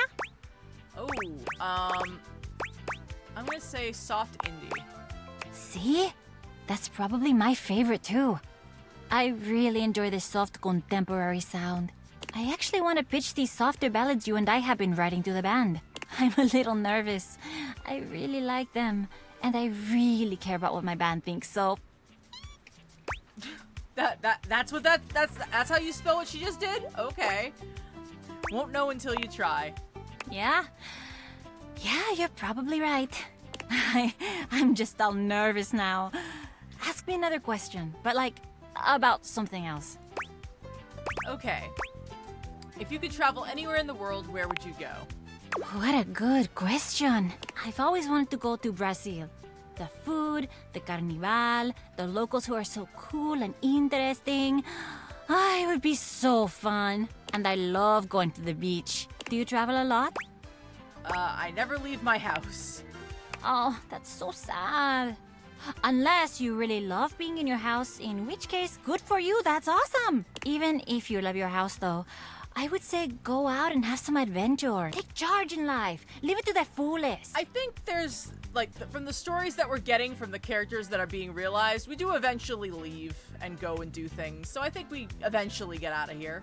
I know, it sounds cheesy, but frankly, there is absolutely nothing wrong with cheese. We all like cheese.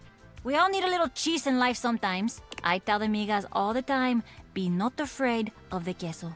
Ay, and there I go, talking about my band again. It's cute. It is cute, isn't it? It's so nice to have friends I love so much. Maybe you can meet them one day. Don't worry, they're super nice. I'll tell them to be super nice. Listen, I gotta get going. This has been so great, just getting a little sleepy. I hope I'll see you again. Definitely. All right. We have one more heart. Oh, sorry, 3 more hearts. I'm gonna double check this really quick. Okay, so we have the bedside table, met him twice there, upstairs hallway, living room table, console table, dining room table, kitchen table, and downstairs hallway table. I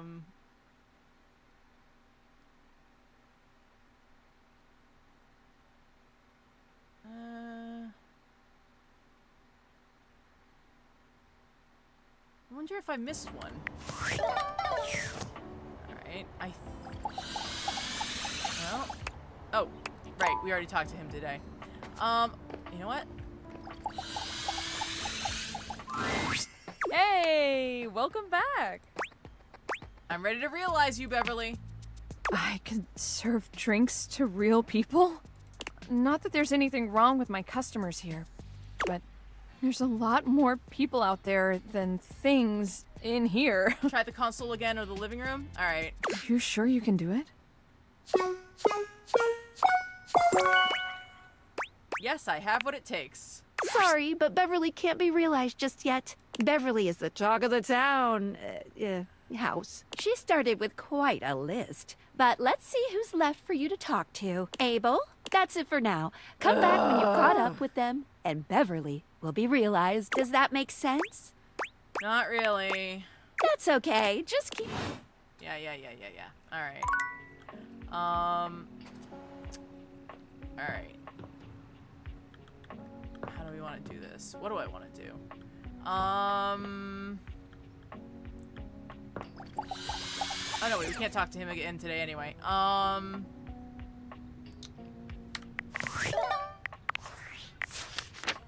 Every other person is connected to Abel, you think? Just want to take a check and see what I got here. Skylar, Abel, River. I don't think River is attached to, well, Dante, Luna, Miranda, Dasha, Textbox Chan. Oh yeah, we do need to talk to Textbox Chan.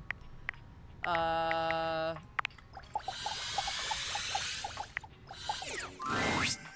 hey! If it isn't the big dater, look at ya. You've really been testing the limits of UI lately. I've been in overdrive just keeping up. Since you've been staring at my words for quite some time now, I wonder if you could tell me what you think of my font. I really love it. I'm so glad you do! I put a lot of work into finding just the right one, you know? Font selection is such a huge part of communication, and it's wild how many players overlook that. As with a lot of things with UI, most people don't even bother noticing the font when it's good. But when it's hideous, boy oh boy will people complain about it then. When nobody says, "Hey Textbox-chan, love that font," I can tell you really thought long and hard about what would look best and be most accessible.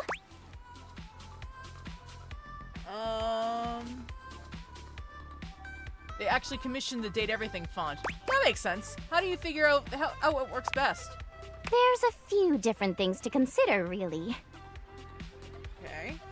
Like? You should be looking at things like font size, how distinct letters are from each other, whether or not there are unnecessary decorative elements. It doesn't mean you can't make your font look nice, of course, but sometimes people use completely silly or overly ornamental fonts when they don't have to. Agreed. And it really just excludes a whole group of people from whatever it is you're trying to get across. Even the color you're using can make it harder for some people to read the text. I could go on about this all day, honestly. This is very true. For those of you who have been here before, you may have met my friend, Lou. Lou is visually impaired, and has told me in the past that there are certain games that he wants to play that he can't, simply because the, what's the word? The contrast is off and hard to read. I hate cursive fonts. I agree. The point is, there is so much information that goes into UI, and gosh darn it, I am trying! Your efforts are seen, and it's really cool hearing this kind of behind-the-scenes stuff. Oh, thank you! I'm just so glad someone else cares, you know? You know, I gotta say, it's so nice being able to talk to someone else about this other than Lauren. Who? Oh, sorry. Lauren. My pal, Lauren Ipsum. Oh, that's fascinating. Do you mean Lorem Ipsum? No, I mean Lauren Ipsum. Wait, what am I saying? I should just introduce you guys. I'm legally blind and can kind of read everything without my glasses. Oh no, it very much so is. The contrast in this is amazing. Not only that, but with everybody reading things aloud, I find, admittedly, I am not legally blind, nor am I do need glasses, but I am not as visually impaired as some other people I know. But I do find that if I were to play this without my glasses, I feel like I could get through it. And that's saying a lot. Hey, Lauren! Come over here for a minute. A strange little creature appears from the ether somewhere, settling just above Textbox Chan's hand. Lorem ipsum dolorisit amet consectetur ad pisking elect. Donec vera magna utquam varius, pelentesque pluvinar nisi consectetur. So those of you who are wondering, Lorem Ipsum is a fictional language that is put in to see how layouts look when it comes to fonts. Oh, is it Latin? Quisque ad Licinia ligula? No, I guess you're right. Consequat orsi. Nullus ad biblectus. Proene terdum enim sit amet fugiat velit. Isn't she just the coolest? Can I date her? What's she saying? Nobody knows. I mean, not literally, you were but... questioning. Nope, I believe it's technically a made-up language. I don't believe it's actually Latin, but I could be incorrect. Lauren and I just really kind of communicate with our hearts, you know? She always knows just what I mean, and I know what she means too. Her job is to display text, so people can make sure their layouts and fonts and all that good stuff look right. Yep. The Lorem Ipsum is, mostly like a couple of paragraphs, or actually multiple paragraphs, of text that you can toss in to make sure that everything looks good. The language is made up, yep. Valid point there, Marcina. All language is made up. But I think in this case, it is a language that was created for visuals, not for actual information. None of the things she says make any actual sense, but nobody tests layout and design quite like she does. I'm so proud to call her my BFF. High five! Should I be jealous? Of course not. Lauren and I are good friends, and that's all. Besides, should you be jealous? Is there something you need to tell me? Oh, no, don't answer that. I won't be able to look at you without blushing. And I got a job to do. Anyway, you can go ahead and go, Lauren. I'll be right behind you. Autor eo algue uslectus. It's been nice, but I've got to get back to work. Always so much to do when it comes to UI, after all. Whoosha! Oh, okay. I think we're really getting to know each other. You can come by anytime. I, might be ready to take our relationship to the next level. I'm up for it, baby. That's the spirit. See you later. Bye. All right. And that takes care of that. We have one more to do. Alright.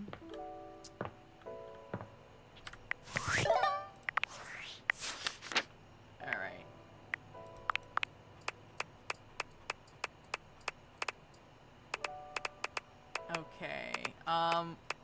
I feel like I should wait until I finish with Abel to finish with Dasha. We've talked to Textbox-chan, we talked to Miranda, talked to Dante, maybe talk to River?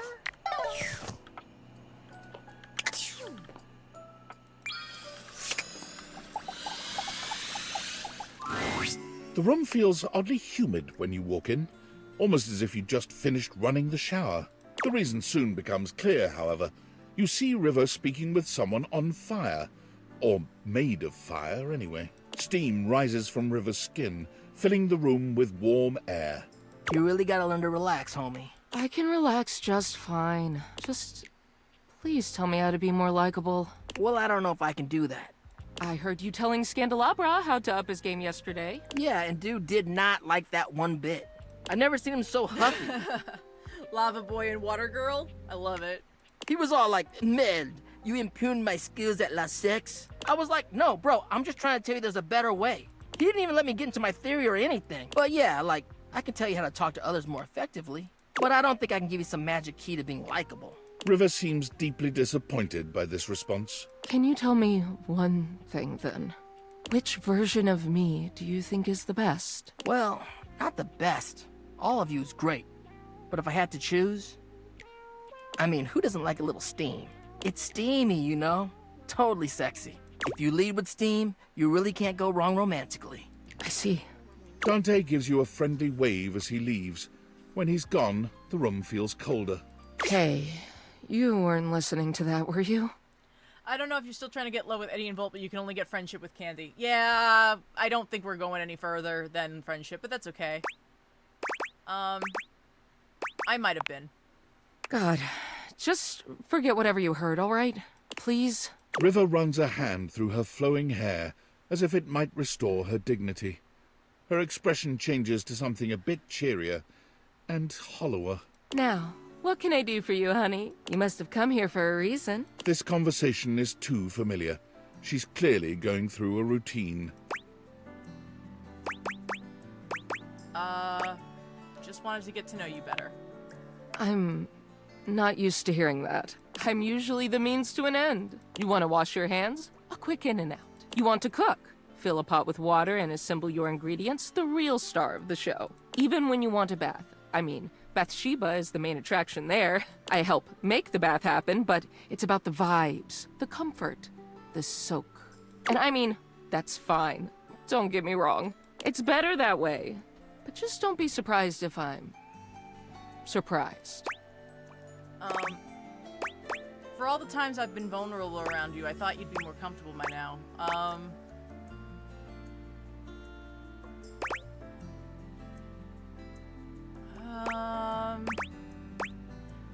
You're a crucial part of those experiences, though. Am I? I guess if I was gone, they'd be a little bit harder to you pull think off. so? Nobody ever seems grateful to have me around. When I'm gone or late, or not the way people want me to be, though, nobody has a problem complaining about it then. All I want is to know what exactly people want from me so I can give it to them. If you don't want anything from me, and you can't give me that... Chasing everyone else's approval isn't going to make you happy. Easy for you to say. You're yourself no matter where you go. You have no idea what it's like for someone like me. You just want me to be myself, like I'm not literally changing at the molecular level all day, every day, all over this fucking house. But sure, okay. I'll just do what I want to do, which is apparently standing here and talk to you. River seems to be almost talking herself down from this angry little ledge she's on. She folds her arms over her chest, looking away from you for a good while. Eventually she exhales, seemingly more relaxed than she'd been. So, what do you want to talk about then? Let's just have a regular conversation. A regular conversation. River stares at you in an evaluating silence, as though she might pick up some hint from your blank face. Eventually, she sighs. Okay, did you catch the last episode of that TV show we were all watching? Unfortunately, no. Oh, okay. You and River stand in an... You listen to any good music lately? Oh yeah, you heard Bussy Galore's latest? He's really shaking the table. I don't know who or what that is. Another deeply uncomfortable silence. Perhaps you should help her out. What did you do today? Oh, well, I started my day with your shower, of course. Had to see Winifred for that. Then I had to make some ice with Freddy. Then I went to see Sinclair because he's leaking and I'm tired of him summoning me for no reason. Then I had to go see Washford about the laundry. After that, I should have a little free time. Unless someone needs me, which they probably will. You do so much, River. Kinda, yeah. And it's fine. It's my job. I just want to be appreciated too. And if I knew what people liked most about me, maybe I'd see a little more of that. Anyway, I've got places to be, so I gotta go. She pauses. But, thanks. It was nice talking to you. Alright, that wasn't so bad. Alright, and that is it for the night.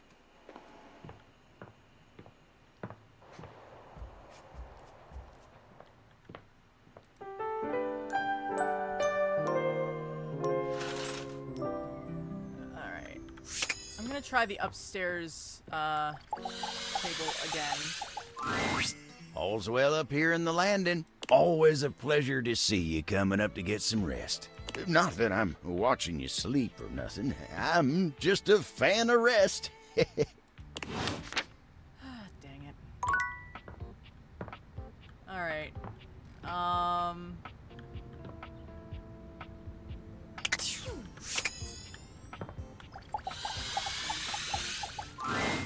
My love, you've returned. There is, you know, the most amazing rush of air in my chest each time I behold you now. I'm ready to realize you, Hector. Realize? You've come to realize me? You can do that? Of course I can. Yep, I can. And I can do it right now if you're ready. Okay, Hector. Let's breathe life into you. The spectral energy flows through your date theaters, and what was once merely an HVAC system becomes... Okay.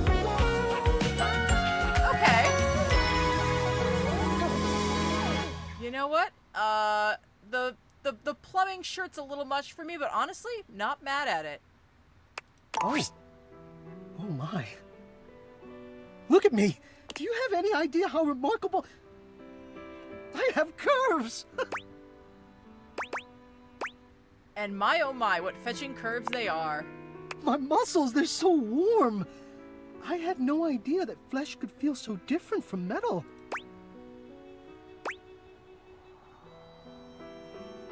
Oh, I did. My love, I cannot tell you the pleasure I feel at being able now, at last, to touch you. Hector's fascination with his newfound body turns out to be an interest that you share. And as much as the interest itself, the two of you find a shared passion for taking your time in the exploration. It is without self-consciousness at all that Hector spends a solid hour tracing the curves and hollows of your back. Yeah, that makes sense. His hands feel so alive, so sensitive. You can feel them learning you as he touches you. To him, you are both the inspiration and the medium. And then he leaves. If I were blindfolded, my love, I could recreate you. I could trace your body from memory. I would even remember the colors of you. It is a night of simple worship and profound visibility for you both. In the morning, with a tight hug, you bid him farewell. The world has a beautiful new artist of life, and there is celebrating to be done. Hector, vividly recalling his own experiences with shame and the fear of being seen, found that he had not been alone in that out in the wider world. An entire digital world had arisen. That hiding one's true self behind an avatar was commonplace, and sometimes necessary. There's an echo? Is anybody else hearing an echo? Late one night, Hector's artistic sensitivity and curiosity led him down a dark cobblestone street, into a mask-making workshop. He studied the ancient art, where he learned how masks can be powerful things, for hiding and for expression. His creations quickly became the talk of the town, and his work soon became sought after from much further afield.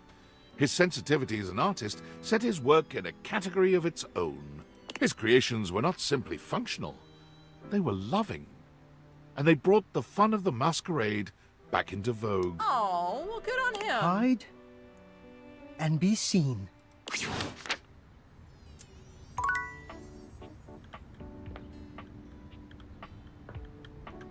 Okay. So we tried Abel up here, did not work. Okay. Dasha, we're holding off on until we take care of Abel.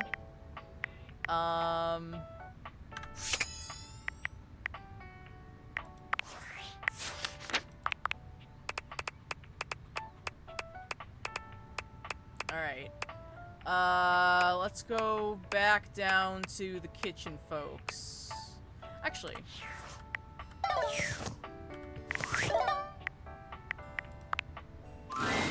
Welcome! What can I do for you in my main menu? Let's chat about you. Oh, let's. There's lots I can chat about. Me? Let's talk about our relationship. Relationships? My favorite subject. What do you want to know? How do I get you to have feelings for me? Oh, you want to date me, eh? It's possible, you know. You just have to, ask me about myself. Tell me about yourself. Not in this menu, silly. I prefer not to be that obvious about it. I like to be wined and dined. It's the chat menu. What do you need? Let's talk about our relationship. My favorite subject. What do you want to know? Not yet. Just keep let's go back. It's the chat menu. What do you need? Go back up. Scoochin'. Anything? Ooh, that fantastic red shirt is looking rather nice today. Let's chat about you. Oh, there's lots I can chat about. Me? I want to talk about some features. Oh, what's on your mind? What should I be doing? Good question. The easy answer, as long as you are If you have other questions, I'm all ears. Okay. Anything else you wanted to know about features? Cool. What can I do for you in my main menu? Done there. Oh. Yeah, I'm gonna have to look up the, I feel like it's gonna be a little complicated with her. Alright. How do we want to do this? Miranda needs to be talked to. Hey! I am so happy to see you. I had such a great time on our date. Like, a really good time. I'm kinda wondering, well, maybe if... You want to keep dating, don't you? No, I mean, yes. I'm not used to someone being able to read me that well. Not that I'm mysterious or anything. I'm pretty what you see is what you get. But still... Oh, right, yes. Yes, I really want to keep dating. I think this is a really good thing. I don't know what it is about you. Everything just feels easy with you. And we've written songs together. You don't get it. I don't write with anyone else usually. Only the migas, and that's only when I really need help. I feel sparks with you. Sparks? Aw. Okay, I totally know where you're going with that, and I definitely feel it too. But like, truthfully, sparks plus toaster, not a great combo. They're like emotional sparks, and I love it. But if you ever feel physical sparks, then we have like a whole other problem that needs to be addressed like now. I appreciate that she is like, yeah, just to be clear, like, that could be an issue, like, let's be upfront about that. I appreciate that very much. ¿Me entiendes? Don't answer. I know you do, amor. I have to get back to working on the album or my bandmates will kill me. I mean, not literally kill me because they're like so tiny and also because they love me a lot, but you're kind of all I've been talking about lately. Ay, Dios, it's so much fun to be in love. I'll see you later, okay? Bye, Miranda Dosita. Call me more names in Spanish, mi amor. Yay!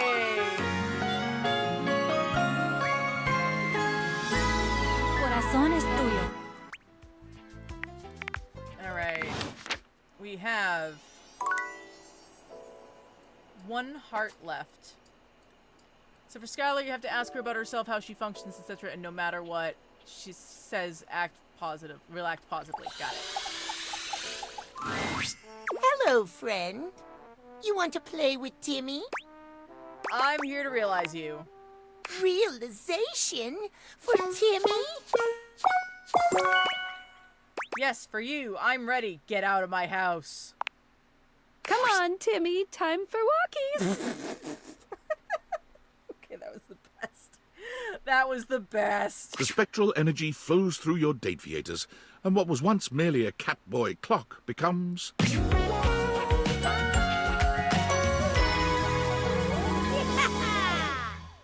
Ew. Just a regular Catboy. Well, why am I not surprised? I brought to life a giant green Catman. I guess Catboys will have to do too.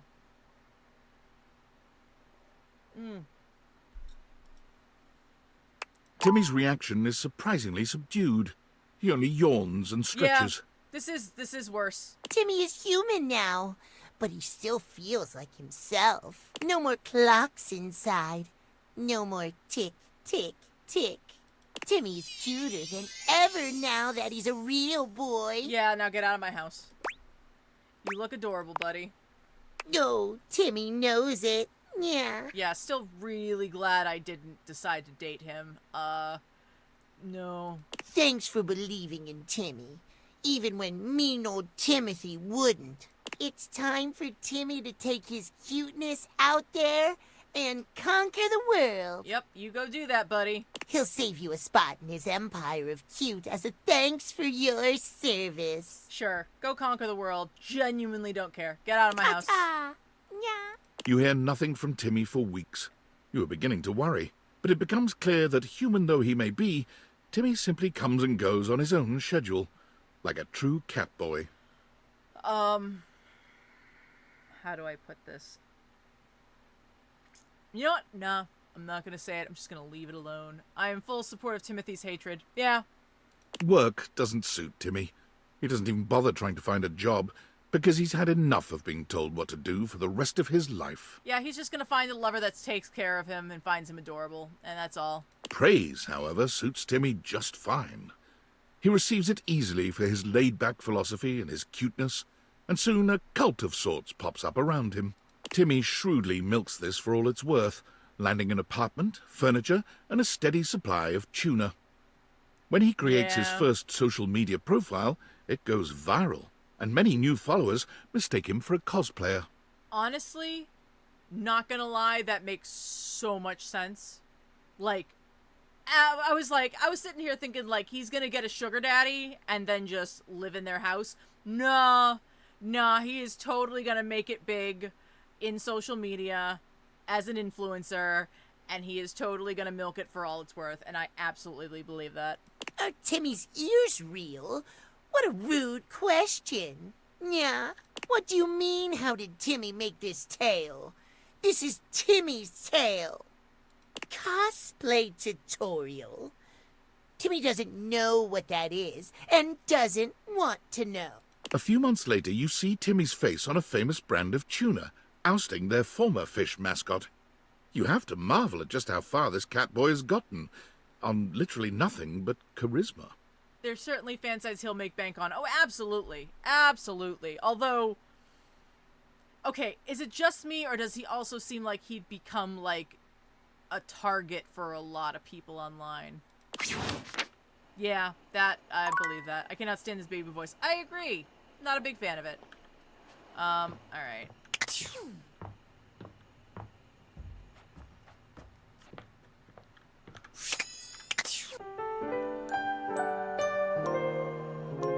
Alright. Let's go back to Textbox Chan.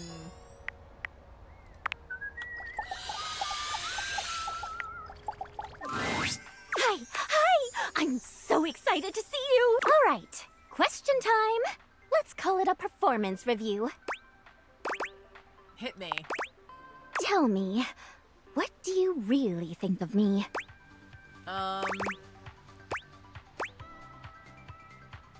I think you have some really great ideas. Emotive face. You really mean that? You like me for my ideas? For what I have to say? You know it, Textbox Chan. I feel seen! Whew. I feel all sorts of heady right now. Textbox Chan's cheeks flush prettily. She looks entirely charming. I love you? I'm yours. You really make me feel like I can be myself with you. So, from now on when we talk, I promise to be as authentic as I can! Woo! I'm gonna tell you just how I feel. It's so important to be able to be yourself. I agree. Remember, no matter what, I'm always on your side. And, if you ever wanted to, sometime. Somehow, Textbox Chan manages to blush harder. She is adorable. Under you, on top of you. Fascinating. It's just so embarrassing to say out loud. I'm just not good at this. I like you in all those positions and more. Oh my god. I didn't think you were actually going to say yes. I don't even know what to do now. Don't stress it. Just do what comes naturally. Oh my god. Okay. I'm just gonna switch topics so I don't burst into flame. So, listen. I just wanted to thank you. I've never felt so free to be myself, even when it's super embarrassing. So, from now on, I'm gonna be my truest self with you. I'm always gonna tell you how I'm feeling. I'd like that. Me too! I'm just so glad I can do that with you. Well, I've gotta get back to work, but let's hang later, okay? Alright. She's all set. Feel so seen! Alright, back. Alright, we've got...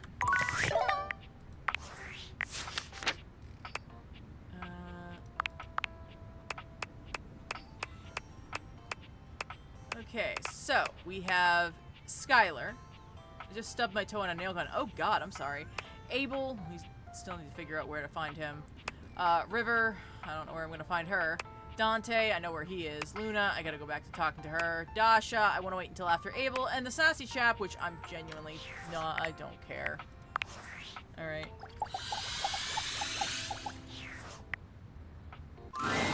I had a feeling you'd be back. Have I ever told you that you've treated... And you're wearing that fantastic... but enough... Would you like to play our little developer...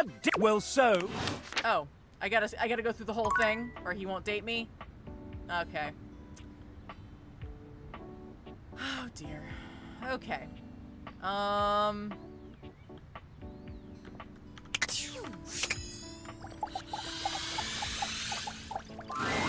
Abel looks much shinier than you remember. When he sees you walk up, he starts, almost looking as if he wants to flee. But there's nowhere for him to go. Hey, Abel. Whoa, you're soaked. Ugh, consarn it. Why have you come to see me now? What happened to you? Oh, you should have seen him. He was an absolute animal last night. What? beg your pardon. Oh, but the fun didn't stop there. You're just in time. This sexual demon was just about to treat us to an intimate act so ambitious and depraved it requires him to coat himself in lube from head to toe. Tarnation, Benoit! I'm sorry, I was just cleaning up after a date. But I'm still a little sore. I was trying to screw the cap back on. Next thing you know, I'm being baptized in this vile liquid. Hey, there's nothing wrong with a good and safe time, Abel. Besides, it's water-soluble. You just need a good shower. Why does it smell like bubblegum? Well, if bubblegum's not your thing, I've got grape, strawberry, unscented. This was just an unfortunate and sexy accident. Ain't nothing arousing about it. Isn't he adorable when he's all wet and distressed? I ain't in distress. Oh, sorry. but it's so fun seeing you like this. Go on, get. Fine, party pooper. I'm gonna call River. She'll take care of this. Don't you bring nobody else into this. Abel exhales, Poor pinching buddy. the bridge of his nose between his fingers. You know, a little mess is part of the job from time to time, and I get that, but this? Sometimes a table's principles are tested. But everyone deserves support, and it ain't for me to judge no one in this house. Not even Benoit. Okay, one moment. I have his thing open, and I want to double check that I get this right.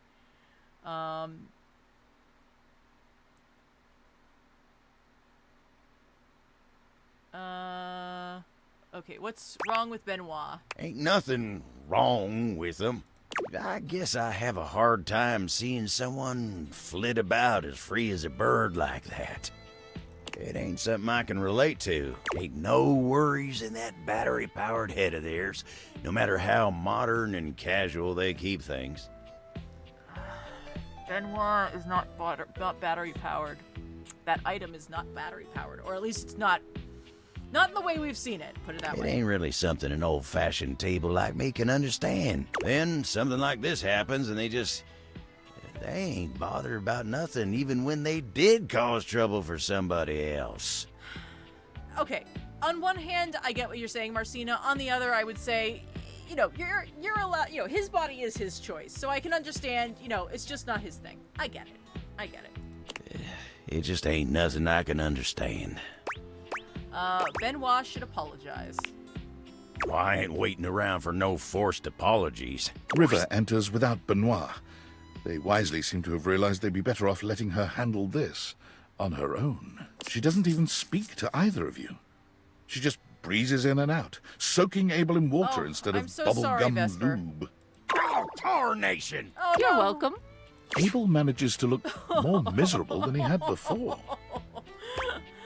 Oh, well, that wasn't very polite. It really wasn't. I ain't covered in that stuff no more, but I gotta deal with this now.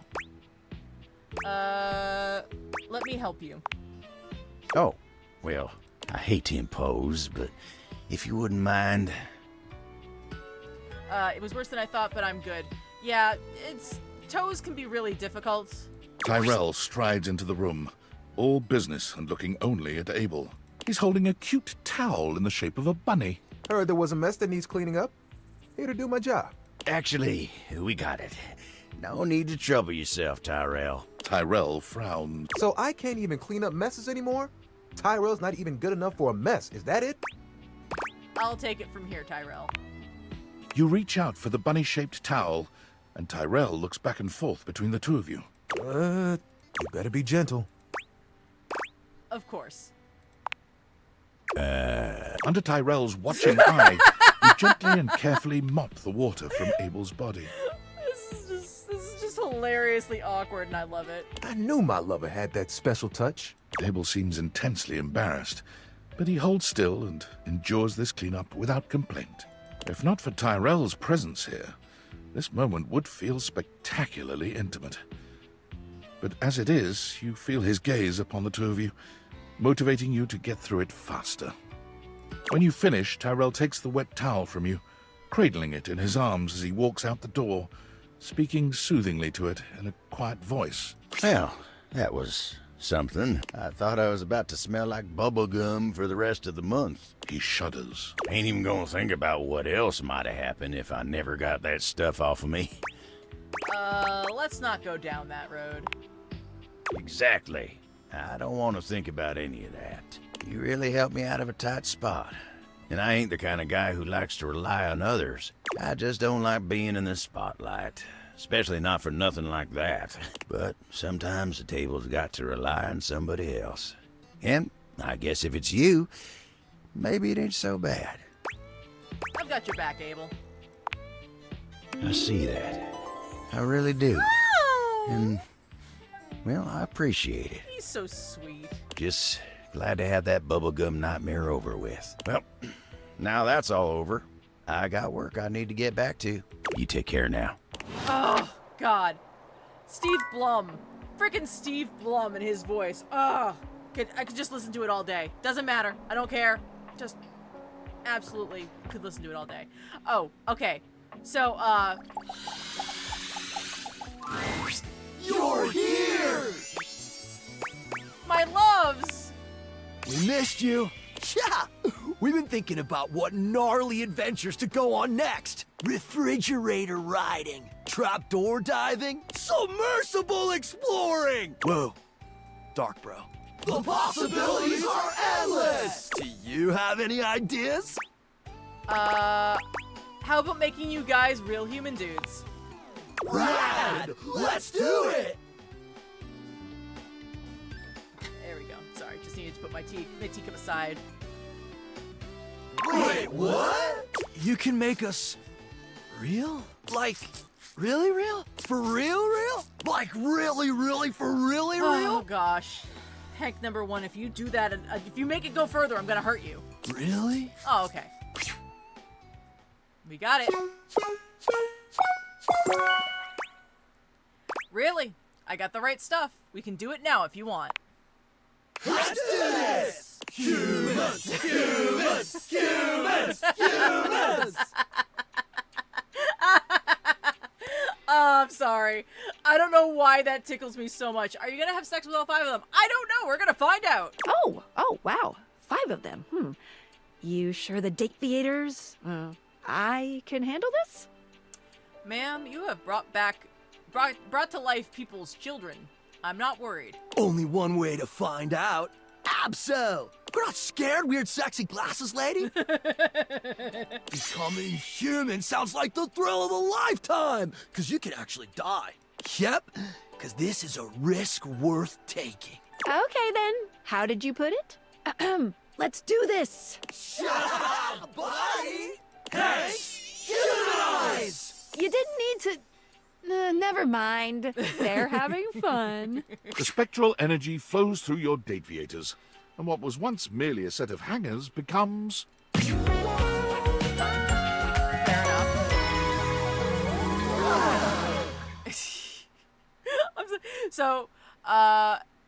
Definitely wanted to become, it looks like he wanted to become a writer. He wanted to become a dad. We knew that. He becomes a nurse or doctor.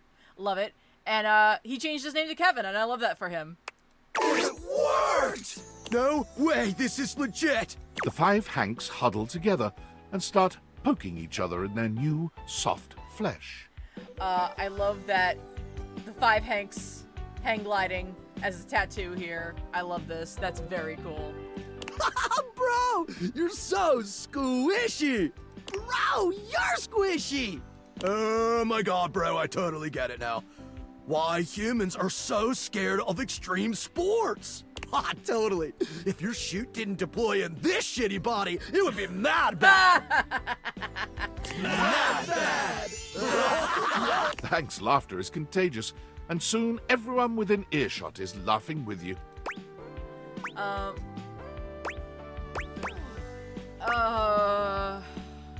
Yeah, let's try it. Let's touch each other in magical new ways!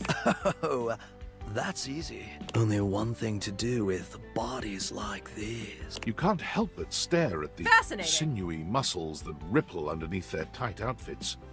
Years of athletics have toned them to perfection. Okay, so this one's also got the tattoo. So it looks like they all got matching tattoos of the 5 Hanks. Very cool. That's the easiest question you've ever asked us. Your mind is spinning, desperate to know what their answer might be. There's only one thing we crave more than adrenaline. Your pulse races as they slowly make their way toward you. And only one thing we're better at than extreme sports. Oh, come on. Give me a break. You guys have, yeah, sure. Yes, as these extreme nutballs, you guys were absolute sex gods. Why am I surprised? You close your eyes in anticipation. High five! Thank God. Suddenly, the Hanks high-five each other, and then they start high-fiving you. That's right. They're passionately high-fiving you all at the same time, and you love it. You never imagined yourself getting high-fived by 5 gorgeous guys, but there you are, riding the high-five train all night long. They take turns high-fiving you. They high-five you all at once. They high-five in 1,000 different ways. Wait, are we being literal now or metaphor? You know what? I don't want to know. The wobbly H, the carousel, the luau, and the Eiffel Tower. Oh, okay, so yeah, we're definitely going further than that. Okay. It's the wildest night of high-fiving you've ever had in your high life. five. Okay, sorry. I got confused. I was like, are we just high-fiving? And then it's like, it kind of slowly becomes, you know, from a literal high five to a, quote, high five. With the 5 wildest guys you've ever been lucky enough to fall for. Talk about an adrenaline rush! Thanks, house homie. This is the best! There's so much to do out here! So many adventures to prepare for! Wanna go on them with us? What are you up to this time? We base jump! Yep! We already jumped off the highest spots in the house. So not only are, okay, so something to bring up is that every time someone that we love is realized, we have sex with them, and then the next morning, like clockwork, they're doing what most people would refer to as the walk of shame, but nobody is shameful. And so literally walking down the street out of my house every night, multiple times, are just random people. Time to jump off the highest spot on Earth! Everest is played out. The Burj Khalifa's been done to death. And since we all know the Earth is flat... Oh dear. We're gonna jump to the moon! The 5 of them storm out into a world whose physics might be more than they bargained for. And he becomes a brain surgeon. Got it. You smile as you imagine how impossible this feat would be. Then again, if anyone could find a way to do it, it would probably be... Alright, well, that took care of that. I need a fix from the neighbor's POV for that. Absolutely, I agree. Let me double check my data decks and make sure... See, I'm sorry that I keep on looking back at this thing, but I'm like trying to finish off... you know what? Let's go back to Luna. I have not gone back to her yet. The Earth is actually flat in the Data Everything universe, I believe. They do jump to the moon. Why not? I'm not even gonna question it. I'm literally in a game where I'm magically talking to the souls of items that also somehow coexist multiple places in my house. I don't want to know. Alright, who was I gonna talk to? Luna. Sorry, I went right past her. Sorry.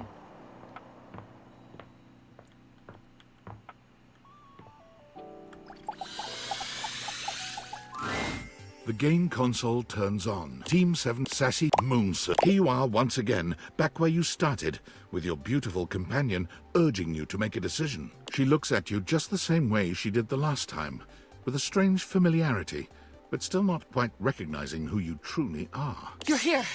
I didn't think you'd make it back.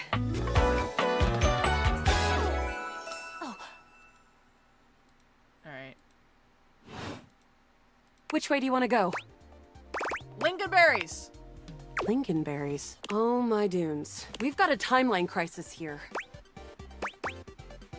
Yes, you told me to say that to you last time. Preparation came in handy. Come here. Let's find a place to hide from these scraps while you tell me what to do. Luna grabs at you, and you both wiggle through an open fence near some scattered power grid structures. Just tell me where to go. I think we just went off the map. I don't know yet, but we eventually go to the Upholder facility. That was where I planned on... Luna is shocked to see something nearby flash. That's a Krisny box. Right by the Esner transformer? Krisny box? Left behind by Krisny and Associates. These things can contain all sorts of good gear. Luna opens the box to find a pair of futuristic goggles, which float and spin in the air in front of you both. Yeah, that sounds about right. These are Mark II Xeno goggles. An incredible upgrade. I'm keeping these. Happy accidents, huh? I guess so. Now, let's get to the facility. After a short walk, you find yourself standing in front of a bullet-ridden metal door, way out in the middle of the cold, grey landscape. This is the entrance I've never seen anyone use. With my chalk picking skills, we'll have this open in no time. Oh, okay, so I needed to tell her that tell me more about yourself. Me? I'm your roommate. We fight against the Upholders who are determined to do everything in their power to rock okay, up so we're you. back in the... Luna picked... There will be Surveillance Class 2, which can sound the alarm. There will be an Assassin class Upholder right around the first corridor we pass. Just knowing that isn't enough to help. They've got ultra tech that renders them invisible to all sense. Can't believe that's our fate. Why don't you put on your Xeno goggles? And leave myself open to getting killed? That tech is impressive, but not combat ready. How do you suggest we do this? As quietly as possible? Yeah, makes sense. Using all your available grace and patience, Close behind. you drift past both. Good choice on the stealth. Oh no! From your stealthy, a vast laser, the light engulfs Luna and renders her immobile. Bravely, once she is removed from the power of the strange weapon, she... An assassin, the only hard counter? Xeno goggles. My fault for not telling you to put them... I told you to wear them. Yeah, look, next time around, just tell me. Don't listen to the syrup-addled junkie who said no to wearing the goggles. Got it. We'll have to remember that for next time. Well, you will. As long as I remember how to spell syrup. Shriek. Can't believe we're here. Seems like a dead end. Damn, is this gonna be a wash then? Hey, you... And I'm not planning on going anywhere. Oh, whoops. Resources or not. Speaking of, you want to see if there's a workbench? There is, down the second corridor. All right. You want to press on, or should we take a crafting break? What's crafting? We have a chance to use what's left in our inventory to make some... All right, this thing can take anything we've got and transform it into anything we... Not much. 1 globule, 1 wood, and 1 scrap skin. What can we make with that? We'll have... Okay, let's get started with... Got, and then... Got, and then... Got, and then... That's it. But there's no... It's... Which is always... The wood gives nice... The scrap skin makes it. You've got an amazing... You and Luna make your... Oh no. The way, but per... You came just... Alright, yeah, blah, blah, blah. We've already gone through this. Luna, you'll never take Crescentia's power. With our extra resources... I agree. I am invincible! The glowing crack seems to swell. The blue deposit of... 360 no scope? Thanks to you, the battle is human. Wow, great job, Yael. I couldn't have done it without you. This is the same as the other times. Is it? I feel so pumped full of Denahinadrine that I can't imagine we didn't alter the timeline at least a little. Not really. Luna's Xeno goggles catch a small screen dropped from Celine's grasp. Wait, Celine left something behind. Luna picks it up and turns on the display. It's the recipe for a harmonic stratospire. The Resistance has been working on this tech for a generation. It's a way to take fractured timelines and concentrate the differences in power into a deadly beam. That beam can erase a crack in the continuum for good.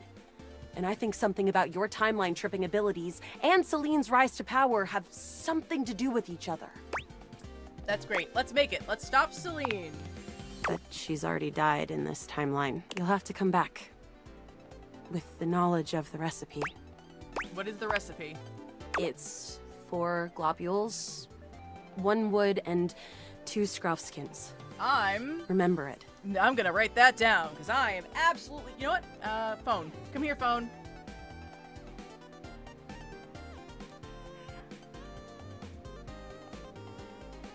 Alright. Take a quick picture of the screen, so I remember. Alright. Got it. Remember. Luna is already beginning to fade away. I'll do it for you, my love. Thank you. Alright, and she's gonna forget me already. It doesn't matter. Alright, and we are Thank you. Truly. Who was that? It must be... I must have come up against Prissy. Alright.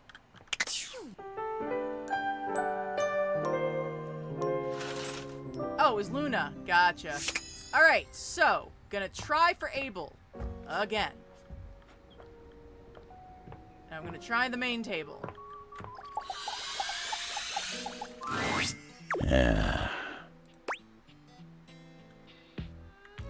Okay.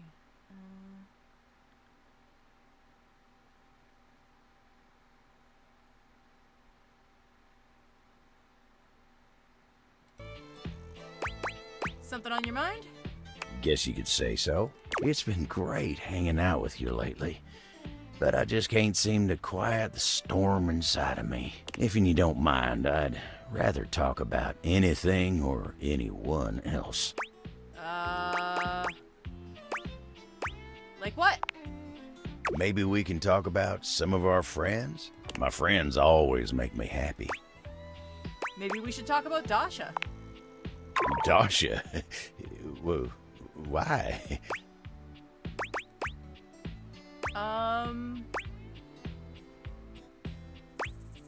It's obvious you like her. Well, this is all too much for me. I'm a simple table. Let me get back to work. Dang it! I really cannot with him. I cannot win with him. Really, I can't.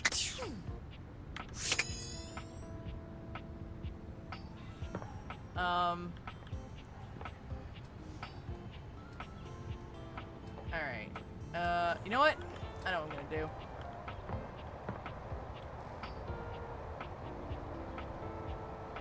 We're just gonna sit it right there.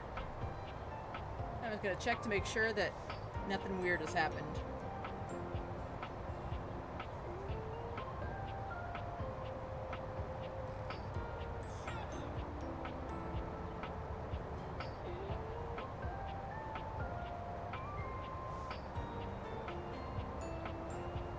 Alright, looking okay.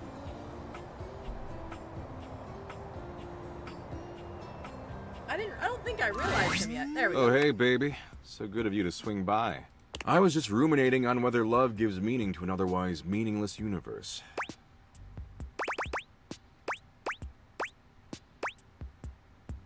Doug, I'm ready to realize you. Legit? Wow. That kind of changes my outlook on everything. Can't be so flippant about the pointlessness of life if you're actually alive. But are you philosophically enlightened enough to guide me through that transition? Yes. Philosophically enlightened is my middle name. My parents were cruel. Okay, Doug. Let's see if we can get you a better drawn face.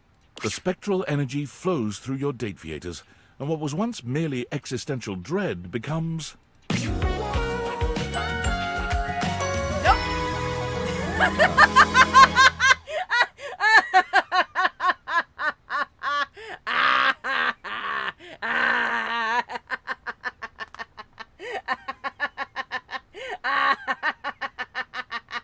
It doesn't stop being funny.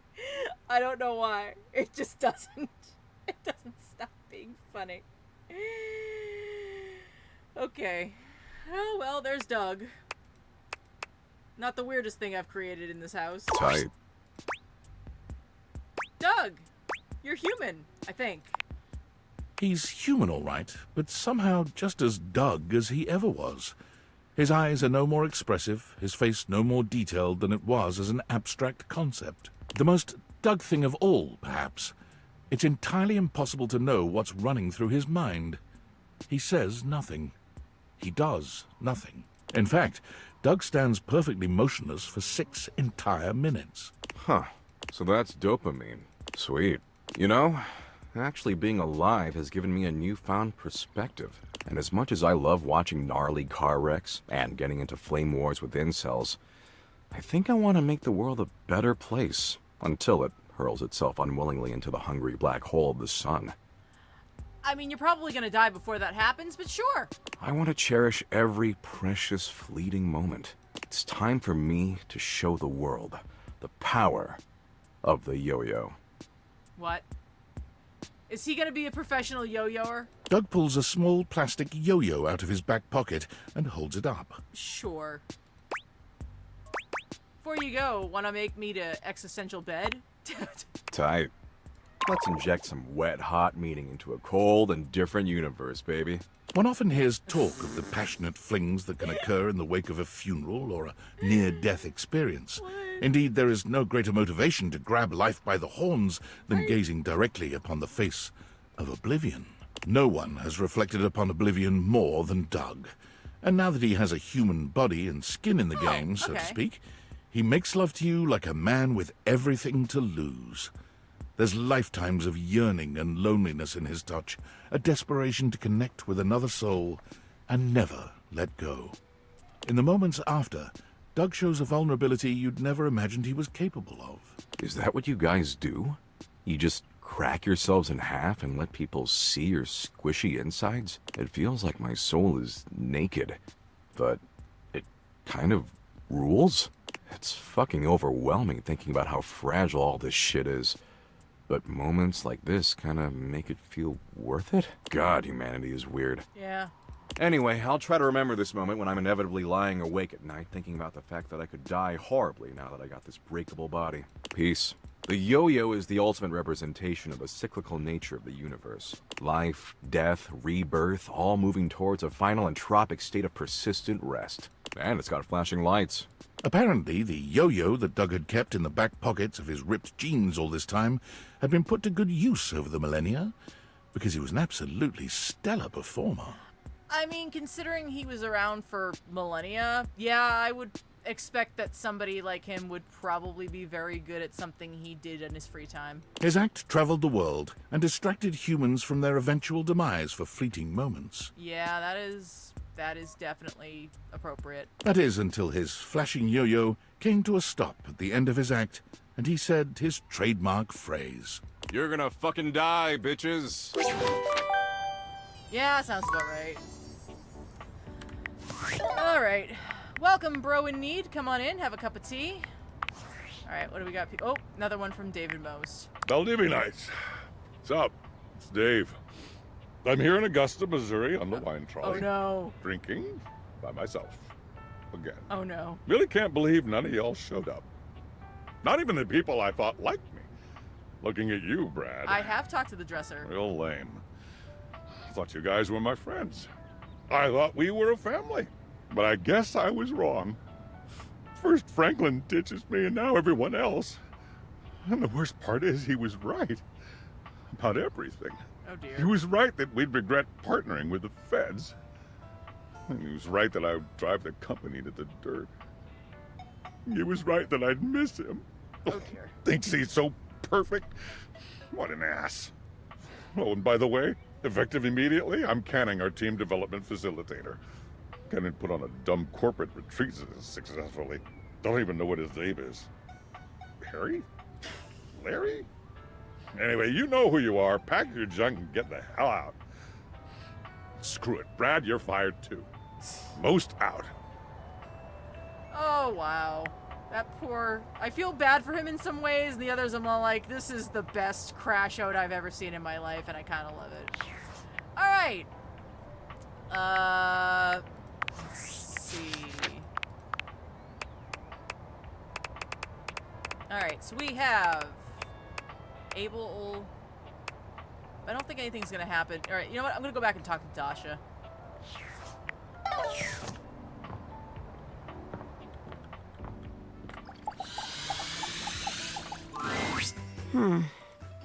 What's up, Dasha? What's going on? Ah, I am so glad to see you. There is much on my mind lately. Do you want to talk about it? Not yet. I promised I would help you with date training, and we must finish yet. Now comes most important part.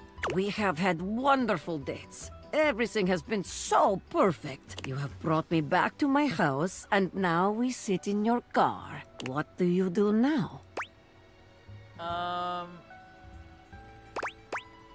walk you to your door to say goodnight properly. Yes, just so. It is better for your date's safety and extremely romantic. This is the way to your date's heart. Everything is whispering to you to do one thing to end the date. What do you do? I give you a kiss that curls your toes and steals the breath from your lungs. Wow. Your date must be very lucky to experience such a thing. Anyone kissing you is lucky indeed. You will make me blush. No one is kissing Dasha these days. But this is not about me. If you are giving your date a kiss, they will be very happy. A marvelous choice. But the date is not yet over. Let us assume your date is not so old-fashioned, and after your kiss, has invited you inside.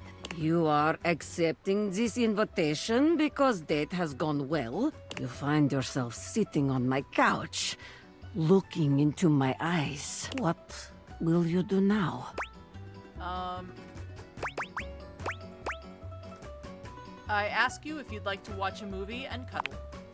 I would like that very much. What a beautiful end to date. I have heard enough, I think. Very, very good.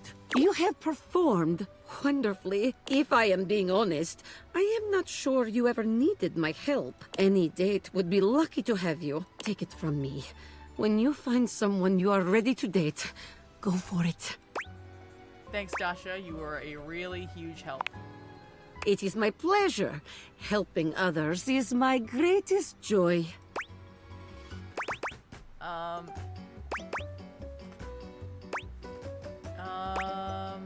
It's been so wonderful spending time with you. Ooh. And you as well. Forgive me for bringing down the mood, but our conversation has made me think of many things. Do you want to talk about it? Please, forgive me, but I do not feel ready to share it just yet. I must lift something heavy and make proper sense of all of this. I will share it with you soon. I promise. I'll give you some time. Thank you. Come see me soon. I will. All right. Sorry.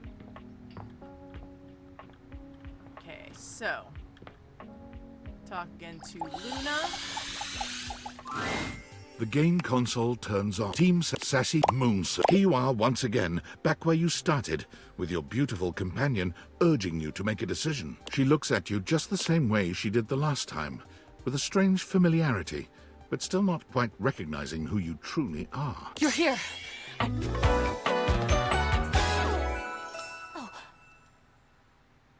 Next. Which way do you want to go? Lingonberries! Lingonberry. Oh my, we've got a timeline crisis here. Yep, and we've done the whole conversation. Where we talk about it. Makes sense. Maybe a million times. Just one other time. Oh, so not too bad. I have no opinion on this, and I just want to keep the quest going. Understood. Come here. Let's find a place to hide from these scraps. Luna grabs at you, and you both wiggle through an... Just tell me where to go. Crouch down by the Esner transformer. Oh, there's a christening box with Xeno goggles. Huh. Okay, then what? Now put on your Xeno goggles. Why? That will drastically reduce my combat capabilities. Don't listen to the syrup-addled junkie who said not to wear the goggles. Ah, understood. There's always an assassin class upholder right around the first corridor we pass. So? And it always pulls you in with some sort of laser rifle thing, and you kind of hang there until we make it out the other side. True. This specificity is making me trust you. This advice sounds like something I would come up with myself. Luna puts on the Xeno goggles and enters the compound cautiously. I can see so many more wavelengths now. And you're right. There's an assassin class about 7 bezos away. We can get the drop on him. Is it blank? Is anybody else not? Oh, nope. Okay, we can get the drop on him. Tell him to come out stealthily and close up. On it. Luna stalks her prey. With the coast clear, the two of you stealth. Is this the furthest we've ever gotten? Yes, it's new from here. Excellent. Right now, we've got a chance to get ready before the battle against Celine. There's a workshop table here and we can get crafting, or go straight to the final battle. Let's make something. What recipe should we make? Oh, I think I did this wrong. Got it, and then? Got it, and then? Oh, wait, it was 4 globules, I think? One moment. 1 globule. Got it, and then? 1 globule. Got it, and then? 1 wood. Got it, and then? 1 scruff skin. Got it, and then? 1 more scruff skin. Got it, and then? That's it. All right, let me just put them together and...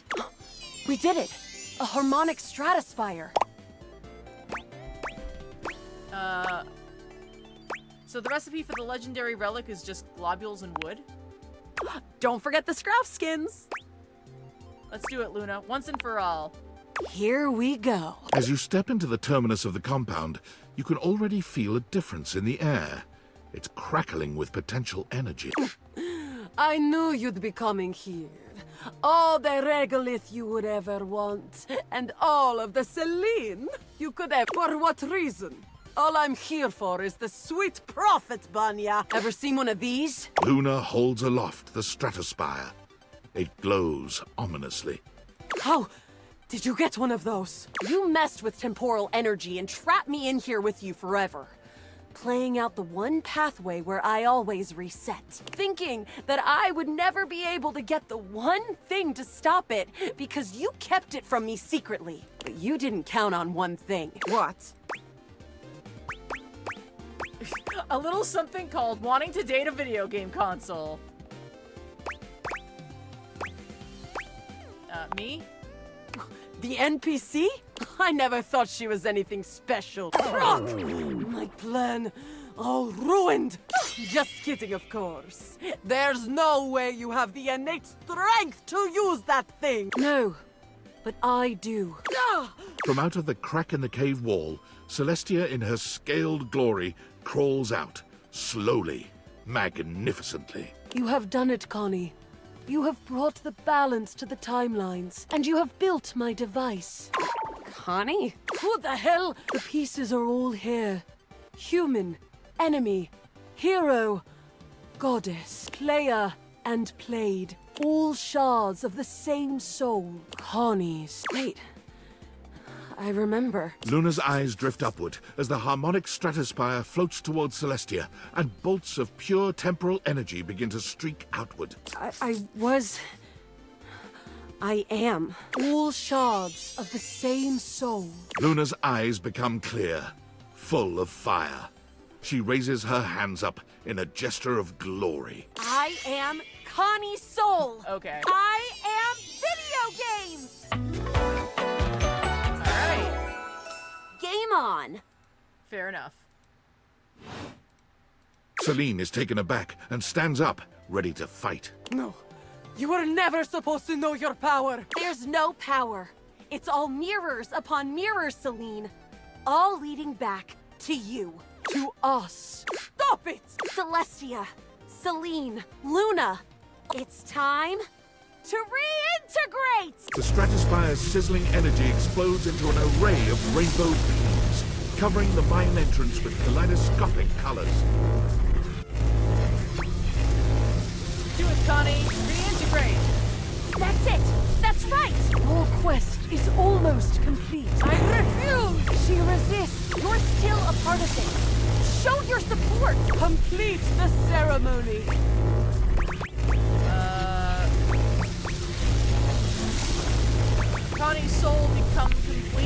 The Stratospire's shuddering reaches a breaking point, and with one final gasp, explodes into a dizzying array of sounds, colors, and shapes as the characters, sets, sounds, and UI all melt into Connie's soul, who stands. Congratulations! You win! You saw every part of me, human. The good and the bad. I am Luna, Celine, Celestia too, even the Upholders. Do you love me? Even with those bad parts? You know I do, Connie. What kind of game wouldn't have an antagonist? You're right. Thank you. Hopefully you'll be my player forever. I won't forget you. Until I realize you and you walk out the door. Thank you. Truly. All right. And we got one more heart for the night.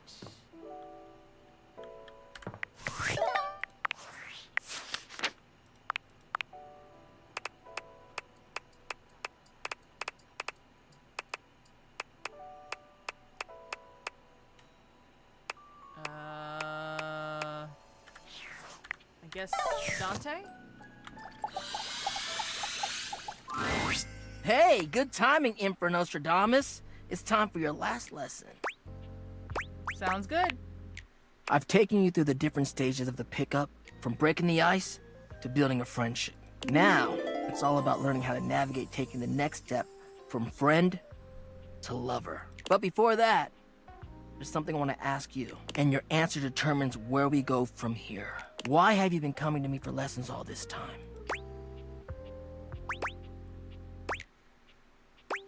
I wanted to get to know you better. Hell yeah, I'm glad. It's been awesome getting to know you too. This will be the final lesson. And it's gonna be about picking me up. That's right. You're gonna have to use all your new skills to learn how to make friends with me. And who knows? Maybe that'll kindle something even hotter. Ready? Let's do it. All right then, let me set the scene for you. We're in this house together. It's kind of magical. Yeah. You just found me hanging around and you talked to me for the very first time. Go. Hey, handsome. That jacket slays. Oh, why, thank you. It's pretty old, actually.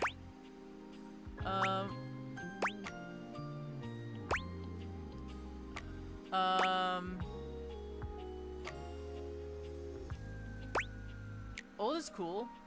Where'd you get it? Did you like the thrift? Oh, you know what? I actually do. Maybe we can go sometime. You okay, Dante? Yeah, it's just... Truthfully, I'm kind of tired of this shit. What? This was your idea. I know. It's just that I really don't know what I should be expecting from you. At least from this, anyway. Like, damn, you're literally showing me exactly what I've taught you, but it's kind of meaningless in its weird-ass roleplay scenario. I'm not feeling anything like when we're casually talking. I'm actually interested in you, and all you can do is theorize about what to do instead of actually doing it. It's like I don't know the first thing about true love. Only pedagogical pickups. I'm a big flaming fraud!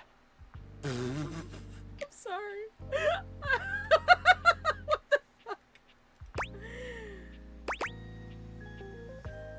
Tell me what love is to you. Really?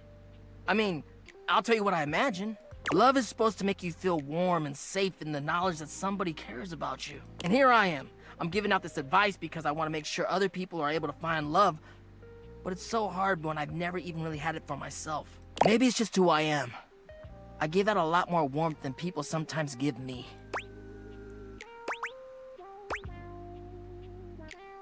I think I get what you mean. What's the best way someone like me could show you love? Basic shit, you know? Being attentive, being interested in what I'm about and what I'm into, and like, you know, Oh, I see. You're doing exactly that! Damn, like you really have been listening to what I've been saying. You've been interested in what I've been talking about. You've been asking me questions, observing me, sharing interests, and respecting the boundaries of our student-teacher acquaintance. Holy shit! The pupil has become the master! Thank you. I think we're really building a bond here. You're a wonderful friend. And dare I say it, maybe something more? Why don't you come kiss me and we'll find out? Dante leans in, pressing his lips to yours in a red-hot kiss. You wish you could stay in this moment forever, but...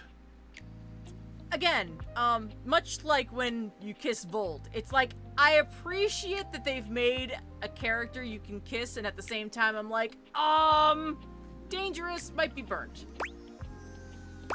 Ouch. Are you okay? Yeah, whew, hot. You know it. Alright, well, that took care of that. Lit me up! Alright, we are at max capacity when it comes to our stats. We're gonna call it a night here, but when we return tomorrow, we've got a couple of characters left to finish with, getting them into some position, either friends or lovers or something.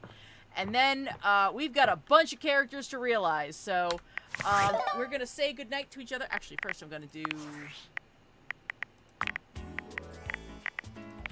I guess I should probably turn up the music. Okay, let's try that again.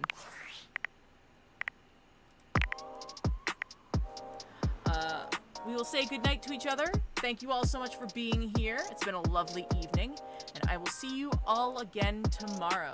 Until next time, be safe, be sane, sleep well when you do. Good night, my little teacups. Mwah. Good night, guys.